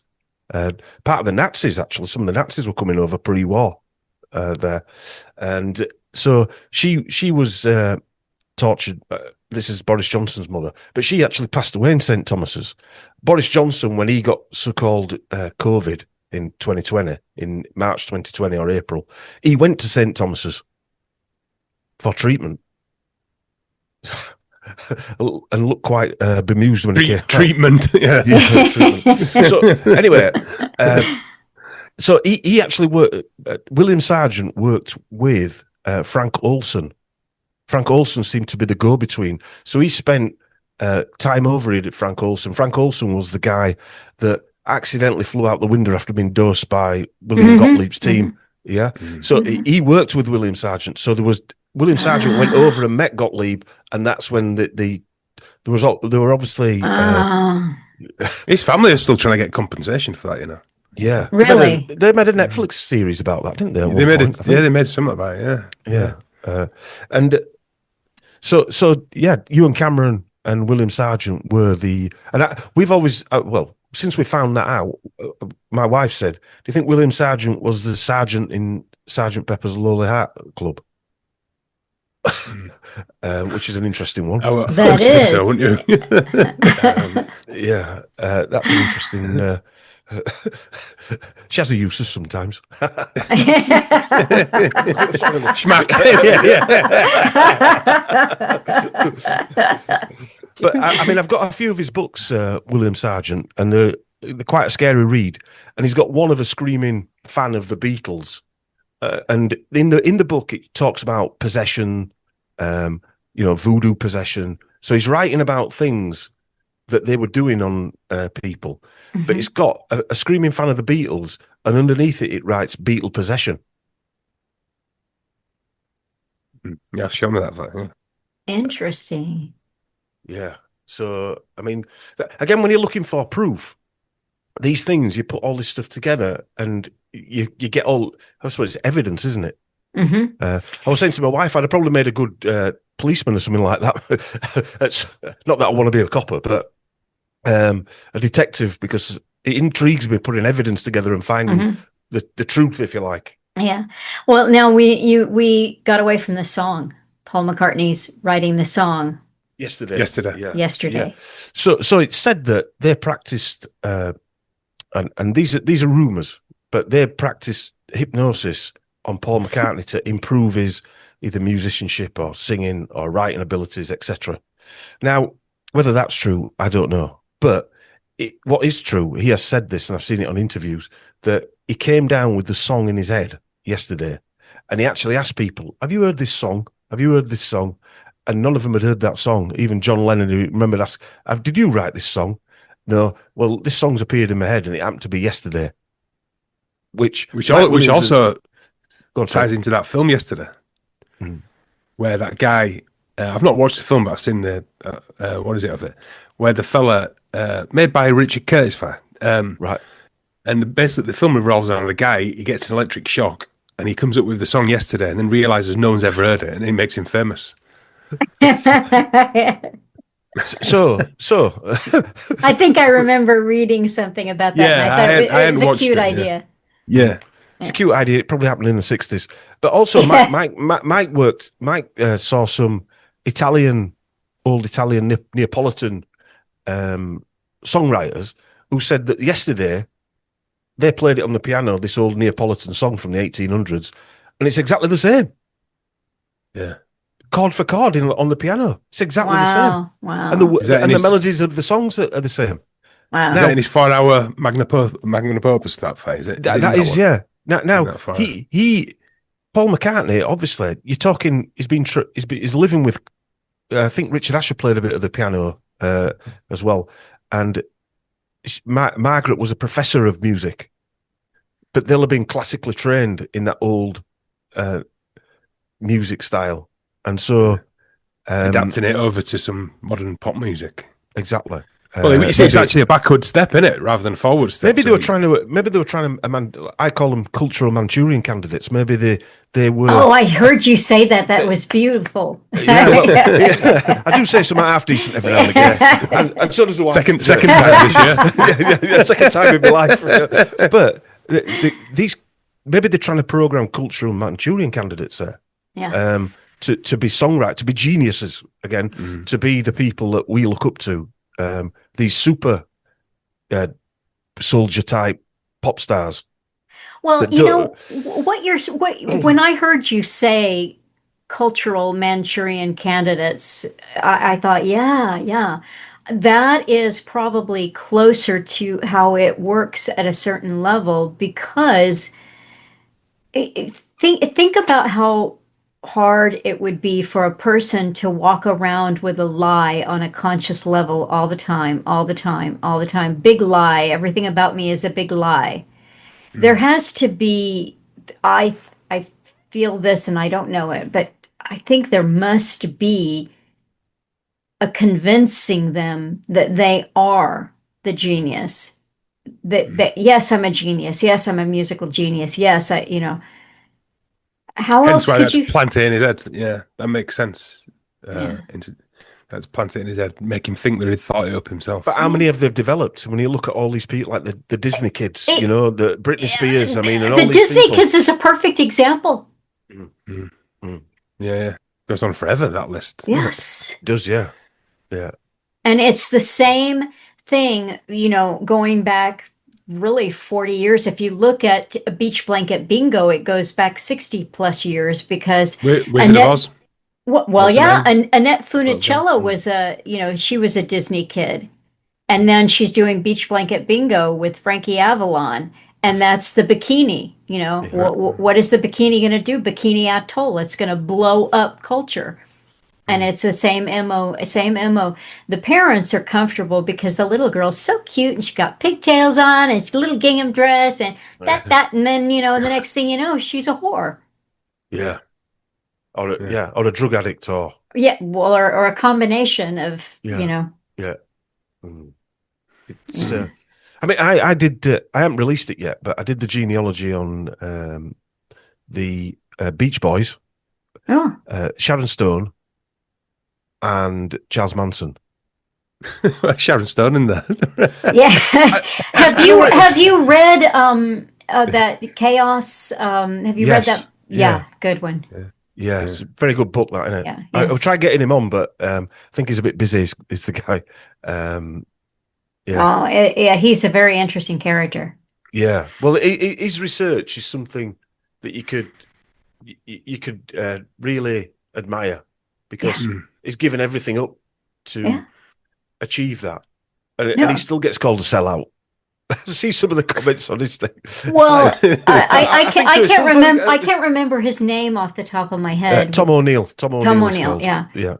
And the name of the book, I just remember Chaos. Chaos. But Chaos. It's called okay. Chaos. Yeah.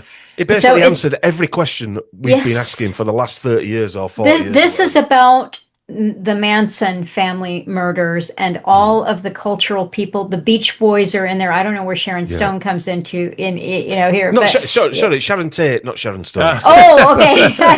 No, all right, good. Okay, now it makes sense. Yeah. Now, very, very fascinating. And they all share the same. They all share the same bloodline. Really? They all share the same bloodlines. The bloodlines back to these ancient kings of Britain. Yeah, the Plantagenets, the House of Anjou, all these. I mean, the House of Anjou. I don't know if you've heard of the House of Anjou. I'm probably it's probably not pronounced like that. That's but good enough for me. It looks like to me ANJOU, House Anjou, House of Anjou, whichever you want to say. They. Is this going back to Henry II? Is that line or that line goes back to King Fulk? That's Fulk, the fifth King of Jerusalem. Yeah, wow. And he was married to a lady. I think she was called, and it begins with M. Wasn't Melissa, but begin with M. Anyway, the legend has it she was the daughter of Satan. Right now, legend. I'm not saying it was. They're obviously when you go dig deeper, they're obviously denounced that it was her. But whoever Satan was, like Jesus, and I'm not saying any of these things are real, but if Jesus was real, then was a Satan real? Yeah. Or who they said that? It might have just been some horrible person that decided to maybe bomb a sovereign country. Yeah. Heaven forbid. But anyway, that's the legend. The legend is that King Fulk V was married to the daughter of Satan, but the progenitor, is that the right word? He was called Englander, French. He started the House of Anjou. The interesting thing about George Bush that I found as well, his forebear, his great grandfather was called Rollo Ralverston, was it? But his nickname was the Walker. Yes, yeah. I picked that up too. That was George cool. Walker Bush. And I'm thinking, no. And he was given the dukedom of Normandy in 9/11. On 9/11, it says. Look it up on Wikipedia. Oh, 9/11. My goodness. 9/11. It's like, and I'm down here in these lot take the mickey out of me because I'm under the house here. They call it my bunker. Mark Devlin says I've got a gimp in the corner. But you're down here and you find this stuff out, and your hairs are standing on the back of your arms, and you find these interesting little saddos out. that is interesting. So, when did you start the Sheep Farm podcasts? Well, we've been to the actual name. Obviously, it's a natural name for us because it was sort of inbred in us, if you like. But probably around 2017, I had an idea to start something up, but it took me 3 years and 2020 to convince him. I needed him to be angry to be, and I was pretty ill for about 10 years with Lyme disease. I remember you saying that. Yeah. So it told him when I started getting better that I had the want to do it, and so 2020 was a good enough reason for us to start the podcast up. But from a research perspective, I've been researching for quite a while before that. But So what we started with the well, it was Matt Hancock and Chris Whitty over here. I don't know if you've heard of those two characters. Oh yeah. And so I researched those guys first, then me and Chris presented it on a podcast initially, and it was the first thing we'd ever done. And for some reason, at the time it sort of went viral, and it sort of like shocked me and you, didn't it? Well, everybody was probably looking for a rational explanation for insanity. Yeah, we had that guy on TV every day telling us what we should be and shouldn't be doing. So people wanted, we wanted to know who we were, didn't we? Really, I suppose. Yeah. I mean, My intention was I didn't really want to do podcasts. I just wanted to do the artwork for some drawings. Really, that was what I wanted to do. But he tricked me. Actually, the first one we ever did. So he said, "You're afraid of the dark." Yeah. Same thing. You're afraid of doing a podcast, but he said, "I'll record it. I just want to see how it sounds, then see what we can do." And then he just released it. So he was lying to me, actually. But the irony is his eldest son Seb. He's a musician, and it's the week before he'd sent me a song, unfinished. He sent me on the first one that far. Yeah, it's on the first one. Yeah, and it all fitted in nicely because that theme tune that we use on every podcast. Yeah.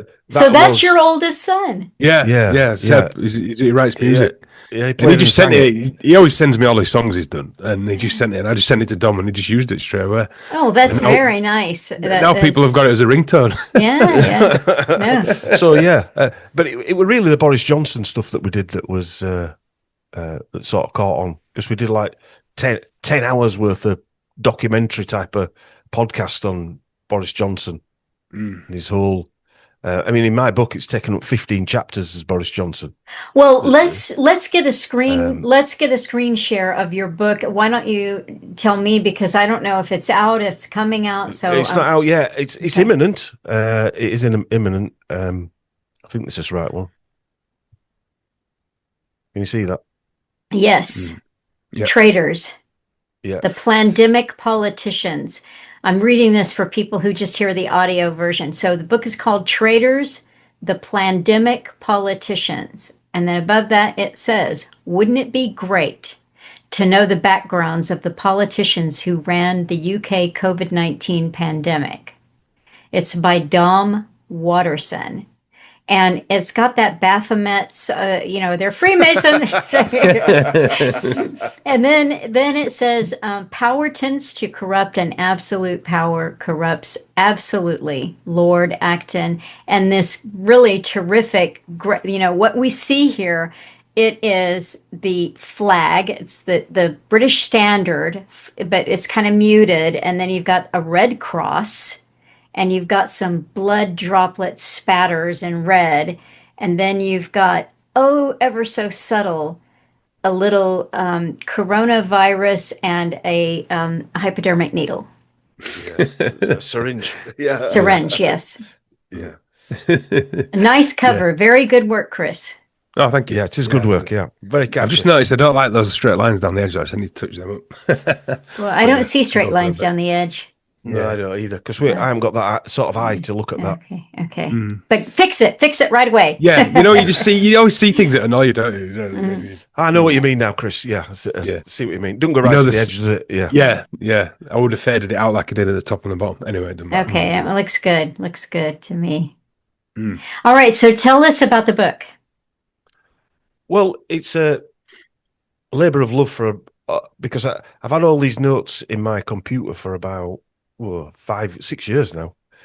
And so the first year that we were angry about what was happening, we did more than several, probably 15, so like documentary style podcasts on the clowns that were running the shit show of 2020.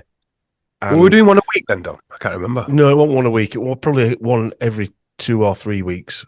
Right. Because it took me a while to collate all the information. And so I did Boris Johnson, we did four on him. Then I did another chap called Nadeem Zahawi. We did one on Tony Blair, because he was getting pushed out into the spotlight for some unknown reason again. He's taken up about 5 or 6. His genealogy is off the charts. It's interesting genealogy.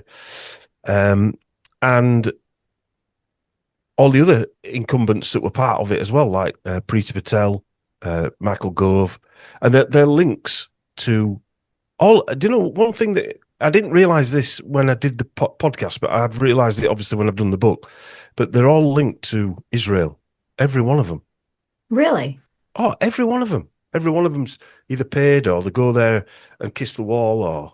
Well, I knew Preeti Patel. Some of the scandals that she got up to were directly linked to Israel, but Yeah. And even like if you look at some of their, like Preeti Patel's husband, I think he works for, I might get this right, the NASDAQ. The NASDAQ is owned by the Wallenberg family, and the Wallenbergs own AstraZeneca. Wow. So he works directly for the NASDAQ as well. Oh, And so interesting. even just these links like that aren't even logged on the parliamentary MPs like notifications that they've got any sort of like cross purposes and where it could actually corrupt their decision making. These aren't even mentioned on there. Or Sanjay Javid's links to big business. I mean, Sanjay Javid says he's if he could live anywhere other than Britain, it'd be Israel. He's actually quoted as saying that. Michael Gove said he's a proud Zionist. None of these are Jewish, by the way. They're all like Sanjay Javid's a Muslim. Preeti Patel's Indian. And yeah, interesting information. Very interesting. Even Rishi Sunak. Rishi Sunak has got close ties to Israel. And a lot of them are even funded by people who have close ties to Israel. So it's Boris Johnson was funded by, say, the Bamford family who own JCB, the big digger company. And so in the U.S., we've got AIPAC, which is America. It's a lobby, kind of an umbrella lobby for causes that are related to Israel. What is the equivalent in the UK? Do you have that kind? Yeah, there's several. Most of the political parties have Conservative Friends of Israel, which is pretty self-explanatory, or the Labour Friends of Israel. Yeah, so they're all members of this, like Keir Starmer, as well as being a Fabian, is a member of the Labour Friends of Israel, which is a lobbying board for that particular party. So all of them were members of that lobbying board, and if they weren't members, they'd done speeches there, right, or been to Israel on paid visits. And most of them, a lot of them had been to the World Economic Forum to do speeches, or they were young global leaders as well. Like Tony Blair was a young global leader in 1993. I didn't know that. Yeah, prior to so he was a young global leader, and he was a Bilderberg attendee as well. And Gordon Brown was a World Economic Forum leader as well, global leader. So a lot of these people were, like Trudeau was a young global leader. A lot of these people who you wouldn't even think were young global leaders were, and a lot of the backroom staff, the cabinet ministers or the backroom staff were. Like the founder of Wikipedia, he was a young global leader. Jimmy Wales is called, and his wife, who was an advisor to Tony Blair. Yeah, so it is quite an what would you call it? A cesspool, a cesspit. And an international deep state. I don't know. Yeah, the New World Order, whatever you want to call it. Yes, yeah. They're all intertwined. So, and I show a lot of these links in here. It's funny though, isn't it? All these people you just mentioned there, Dom. You never see any of them and think he's a smart guy. Yeah, he's someone I can get on board. They just spout constant shite, don't they? Yeah, nothing of any use to any human being ever. That is so true. A lot of these people as well were part of Jeffrey Archer's team, if you like. Jeffrey Archer is an author. You've heard? Have you heard of Jeffrey Archer, Melissa? He's Baron Jeffrey Archer anyway now, and he was sent down for perjury, but they still gave him a barony. Still gave him a title of peerage, even though he'd been sent down for perjury in court. Who are Jeffrey Archer's children? Well, it's not his children. 5 or 6 of the cabinet of the 2020 cabinet. But does he have children? He mentored. Yeah, I think so. Yeah. Okay. All right. Yeah. Just curious. Yeah. He mentored 5 or 6 of these people who became the cabinet ministers in 2020. I mean, the odds of that happening are minuscule. Yes. Yeah. Yeah. Interesting. So when is the book due? Well, I finished writing it now. We're just on last edits and just getting it ready to go to the next stage and publish it. That's great. So I'd say I wanted it ready for the anniversary of the 6th anniversary of the lockdowns, which are, I think, March 21st. So just as a symbolic thing, really. Right. But, I'm not going to rush it just to get it out on that day. Right. So I reckon around that time it should be somewhere near. Good. Well, I'm interested. I'll want to read it. I'll send you a copy. Oh, that's nice. Well, definitely. I will read it, and then we'll talk about just the book. Well, in fairness, this book is part of a series. I was going to put all the information together, but there'd have been about 1,000 and odd pages if I'd have done it all in one. So I split it up from the politicians to the health experts as well, and the media, because we'd done podcasts on all of these people, and then there's a fourth one on the World Economic Forum as well. Oh, great! Wow, Klaus Schwab's background, and a lot of the Justin Trudeau. Did you watch those Justin Trudeau ones? I did. Fascinated me. Yeah, I didn't. I just ran out of time. I was listening to a podcast the other day, totally unrelated. It was more film based. Listening to. Do you ever listen? Have you heard of one called Psyop Cinema, Melissa? No. You like your films? They do really good breakdowns of films and bring the conspiratorial stuff in it. Anyway, they were on about. I forgot what they were talking about. Anyway, Dan Aykroyd was the advisor to Trudeau's dad. Right. Dan Aykroyd's dad. Dan Aykroyd's dad, were he? Wow. Yeah, he was the advisor to Justin Trudeau. How weird is that? No, that is so weird. Not Justin Trudeau. Pierre Trudeau. Pierre Trudeau. Yeah. Okay. All right. Oh, that was it. Because on Silent Cinema, they're doing a series about surveillance, and they were talking about the film Sneakers, which was a 1990s film. Yes, that was Robert Redford. Yeah. And I think River Phoenix were in it as well. I've never actually seen it myself. I saw it. It was silly fun. Stupid, yeah. But they're more on about the fact that a lot of the people involved in that film were Secret Service and CIA and stuff. And they mentioned Dan Aykroyd, and then they said, "Oh, and did you know his dad were blah blah blah advisors to?" I kept forgetting to tell you that, Don. Right. Well, interesting. That is interesting. And that's how, when you say, how do you get on to doing genealogies and things like that? You just mentioned Dan Aykroyd there, and I think, I'll just have a look. Yeah. And that's how that is how that works. And then you've got another edge to that information, because we did 2 episodes on the Trudeaus, about 5 hours worth of podcast presentation on Justin Trudeau and the Trudeau family. Okay, then I have to ask the question: who is Justin's father? Intriguing, isn't it? Yeah. I mean, because there is a resemblance to Fidel, isn't there? Yeah. There is a definite. What did Fidel say when he saw Justin as a boy? Meet the next Prime Minister of Canada. Yeah. Interesting. I don't think it was because he was psychic. well, Fidel's genealogy, he goes back from Cuba all the way to Spain, and what's it called now? De Compostela or something like that. It's an ancient place that they all monasteries there and things like that. And Campanella? No, it's called De Compostela. But there's another name before it. Okay. There's another name before it, and I forgot what it is. But it's an ancient place in Spain, like used to be one of the main places that people used to go congregate to do pilgrimages to and things like that. And he's from that. His family's from that area. But then when you follow it back, it actually is related to the kings of Portugal and the kings of Leon, and he's got an interesting genealogy. And he's part Jewish. He's part Jewish as well, from Ashkenazi Jewish as well. He's Fidel Castro.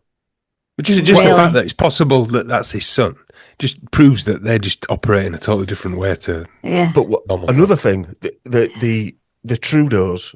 Well, really, his mother was Margaret Sinclair, and the Sinclairs are were the builders of Rosslyn Chapel, and he's got a direct line back to the Da Vinci Code Rosslyn Chapel fame. Who were crusaders going back generations. And I did not know that Margaret was that Sinclair. She's part of that Sinclair family. Wow. Yeah. Very interesting. Yeah. And they were the writers and protectors of the Scottish rights of Freemasonry. Yeah. I mean, this is written down for centuries. This stuff that these people are written into somewhere that's are going to be controllers of the world. That it's part of the process that we live in, the matrix.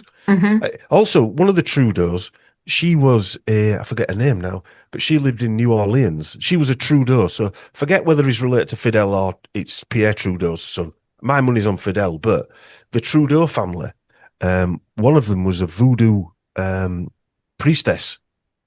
Why not? Her name Maria. She was called Maria something. Had like a Creole name, but she directly related to Justin Trudeau, if that is his father, Pierre Trudeau. Why not just throw Baron Samedi into the mix? Yeah, so that was very interesting. Well, pretty sad as well, but interesting. He felt more sorry for his missus because she sounded a bit similar to Boris's, didn't it? Exactly. Margaret was put in a mental asylum. Apparently, this is Kathy. I think it was Kathy O'Brien that told this story, or it was a similar sort of story. No, it was. I heard this recently. Named Pierre Trudeau. I think I said it again recently, Chris, that Margaret went to see some friends. She was going to be away for the weekend. When she but decided to go home because something happened, either she had forgotten something, and she walked into a full-on orgy or something like that with Pierre Trudeau, with boys and animals and all sorts of stuff. So she went absolutely gaga, was put in the McGill University mental asylum, which was the Allen Institute where Ewan Cameron worked. She was put in under his protege, a Eastern European doctor, I forget his name now, Dimitri something or other, who basically fried her brain. Okay. I would suggest she didn't go crazy because she saw the orgy. I would suggest he dragged her off. So we can't confirm the orgy porgy. No, but I can confirm. We can confirm the McGill. I can confirm the Allen Institute that she went there for and was trapped by this doctor who trained under. He was actually where did he come from now? Yugoslavia. Came from Yugoslavia, and he left his family in Yugoslavia. This is Cold War Yugoslavia, right? So he was a doctor there, and they allowed him to leave to come to the US, Canada, come to Canada, and left his family. Shit, they would have been tormented under Cold War if he'd have just left, right? And they followed him 2 years later. It was like he were a rent-a-doctor to learn this stuff. It's so he worked, and then Ewan Cameron died, and he followed the work on at the Allen Memorial Hospital, Allen Institute, or Allen Memorial Hospital. I think it was like called. A franchise. He's gone for training. Yeah. Never went back to Yugoslavia. Interesting. Yeah. So, but she was trapped by it. She was trapped, and he was the son-in-law. So, let me get this right. He was the son-in-law. No, his son-in-law. Sorry, was the conservative competitor to Pierre Trudeau. So Pierre Trudeau allowed his wife to go to his main competitor, who eventually became prime minister after him. His father was the one doing the psychiatric work on Pierre Trudeau's wife. Yeah, very interesting. Oh, I have to listen to those next. Yeah. That's right. Well, just a couple of random things that I just thought were so interesting. Again, I'll link to all of these so that you can hear this and, all of these for yourself, the whole story. But I just wanted to mention a couple of random factoids here. That Jim Morrison is related to Carl Jung. And Stuart Copeland, that's Sting, the Police, his parents, both of them were in intelligence operations. Matt Damon, the actor, and Taylor Swift are both related to Jeffrey Dahmer, the serial killer. Yes. So just some random factoids there that I picked up. It's intriguing, isn't it? We did a presentation called Assassin's Creed, and what the presentation was about. I'm going to write that one down. Yeah. What the presentation was about, I'd written a presentation about all these people that were related to hitmen, serial killers, people who were like Dan Aykroyd's dad, for instance, that we didn't know about, that were intelligence operatives, etc. And Yeah, there's loads of them, absolutely tons of them. That's fascinating. Fascinating. Yeah, it is, and yeah. But is that the psycho gene that runs through this? Is that some sort of Well, I like or MK Ultra thing that Do you believe there has been a serial killer? I really, yeah.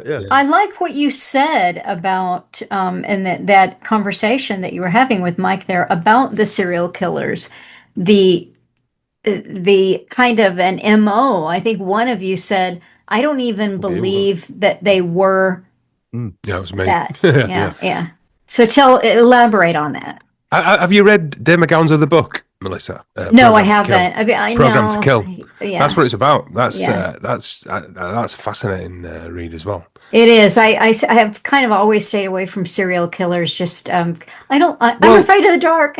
Yeah, I know what you mean. And he actually says at the beginning of that book that the first chapter is pretty hard to get through because it's quite grim, but then after that it's not so bad. He didn't really go into details but he wrote that entire book on the fact that Henry Lee Lucas was pardoned by George Bush. Yes, and he was the only person ever pardoned by George Bush, who was known for killing everyone who was on death row. And he pardoned him, and he said he was responsible for like 50 murders or something like that. And Taylor Swift and Jeffrey Dahmer, they're related to a Mayflower passenger? Obviously called Swift. Nathaniel Swift or something like that, who was either a Mayflower passenger or a son or a grandson of a Mayflower passenger. So they're directly related to that. And going back to the serial killer, I'm with you, Chris. I knowing what we know now. Yeah. Well, give me the theory because it rings. Well, he's basically similar to the Laurel Canyon thing that a lot of the serial killers were. They were used because it became a new phenomenon in the 90s, really, didn't it? Well, it was started in the 70s in America, but came really big in the 90s. Silence the Lambs and all that. They really put that serial killer story down your throat. That they've got the lone murderer with his knife, and they're going to psychoanalyze him and find out who it is and all that lot. But Dave McGowan's point out is that all a myth, and a lot of these murders were used as cover up for assassinations, basically. I mean, one thing I do find interesting is it's like now someone was telling me this at work that there's a documentary, a TV series about Jeffrey Dahmer on Netflix, I think, and then there's one at the same time about Ed Gein, and then there's one as well about who's the guy in England? There's Ted Bundy. Ted Bundy as well. Ted Bundy.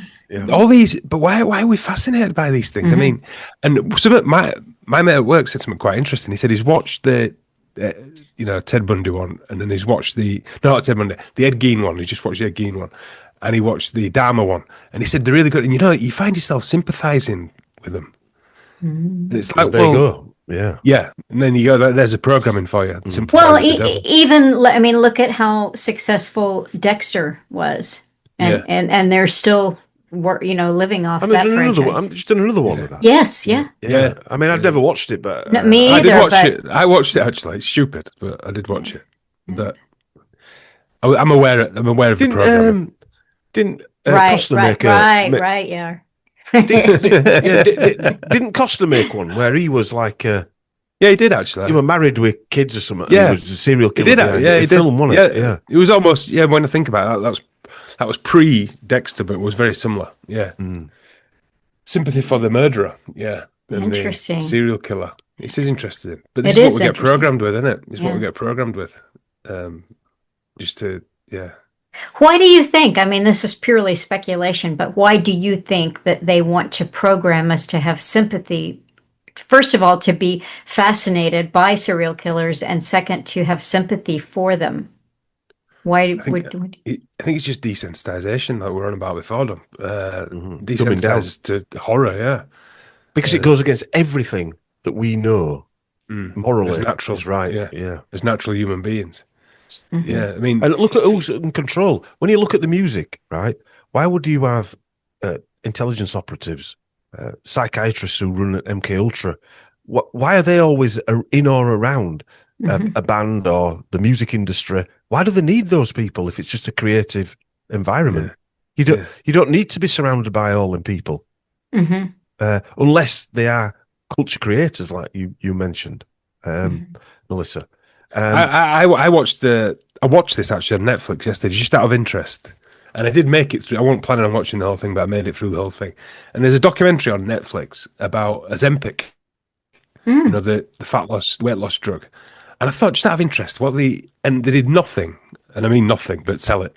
They didn't criticize it. They did some very light-hearted criticism. And have you seen some of the states of people taking that stuff now? 50 minutes fight, just selling that drug, just selling it and saying how good it's going, and it's going to get better, and it's going to get this, and it's fantastic. Not one bad story about it on net, and it's like number 4 on Netflix viewing thing. And what my point was, I was going to say is, we noticed this thing when they're trying to sell you something.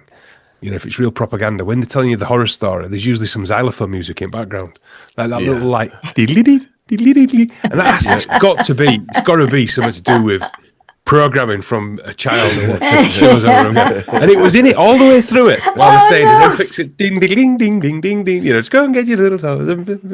It's that kind of thing. Yeah. Did you go get some, Chris? Yeah, I've got some. Got one hanging out the backside. Again, I'm not cribbing someone who's had it or does it, but it's just interesting that they what you thought might be a pro and con kind of thing about it. He was just selling it. 100%. Well, I haven't really looked much into Ozempic at all. I don't know what class drug it is. I don't know how it works. I don't know who's taking it, but I did just happen to get a little news story that I picked up a snippet of, and it said that I guess in the US, the insurance, or maybe it was, is it Medicare, that whatever the big thing that you start to get when you're 65 was covering it, and then there was a change. And they stopped covering it, and people who were taking it and their bodies got accustomed are having a lot of problems because they stopped taking it suddenly because they couldn't afford it anymore.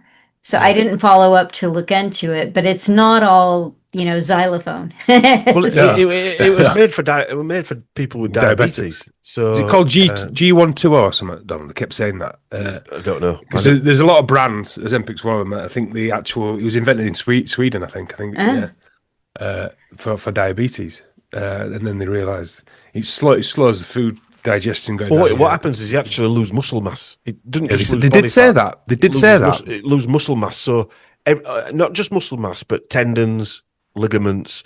So you get joint problems. You get obviously organ problems like kidney problems.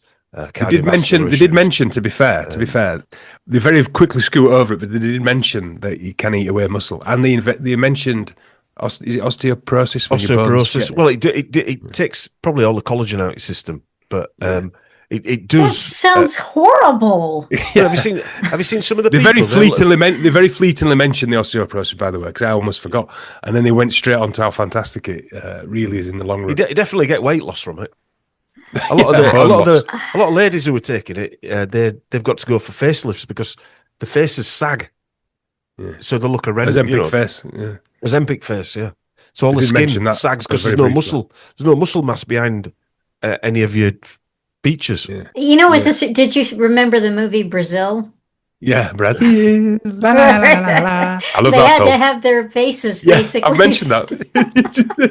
They pull it round and then just staple gun it at the back, don't they? I mean, how prevalent was that film when you think now, where that person gets arrested at the beginning and they just drop through his roof and drag him out through the roof because that'll never happen, Chris. But they've got the wrong guy.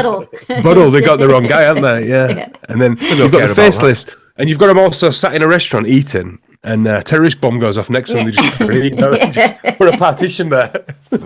I mean, bloody hell. I mean, whatever you think of Terry Gilliam, you were onto something there. Yeah, that's right. Or he knew something. Yeah, already knew something, yeah. Who knows? And if you think Robert De Niro dies in all that paperwork, do you remember? Yeah. He rolls away and all these papers just cling to him and he just dies by paperwork. Cracking film, though. I haven't seen that for a few years. Yeah, that's a good one. Well, I guess we've I don't know. There's no time limit here, but maybe we'll save some for next week. Yeah, why not? Okay. We've covered a lot of subjects there, Melissa. Well, I've totally enjoyed this. Yeah, me too. I'll do a little image searching and plugging in, but if there's anything, any chart, any Asher chart or anything that you want to send me a screenshot of, I can plug that into the video. Oh, sorry. I'm going to say look on our website if you want. I've done a load of images on there. I can send you any images you need. Oh, I didn't get to the image section in my. No, there's not an image section. No, sorry. If you look at the podcasts, okay. And you want any of them images, I'm happy to send you any over. Oh, okay, yeah. I will tell you. Yeah, that'd be great. If you want any of the like the genealogy charts and things, just let me know. But you should be able to screenshot some of them on the video. I will. I'll do that. Yeah, you can do that. I'll do that. I'm pretty self-sufficient, but if I run into a snag, I'll let you know. Let me know. Let me know. Okay. Yeah. Okay. All right. Well, this is great. So I will see you Tuesday at Sheep Farm. You will. I think we're going to do it live as well. I might bring our good friend Trevor on as well. I don't know Trevor. I heard you and Sandy talking about Trevor. So yeah, he's a good guy. Yeah, he's a lovely guy. Yeah, all right, that sounds good. Well, I appreciate your time and interest in doing this with me, and I've had fun, and I think it's been incredibly educational. So I'm sure others will. Great. I'm glad you got some use out of it. Yeah. Right. So let's see. Next week for everybody. Next week is Neil Foster. Second Thursday of the month is Neil Foster. So there we are. So that's it. See you next week. See you, everyone. Yes, thank you. Bye. Bye.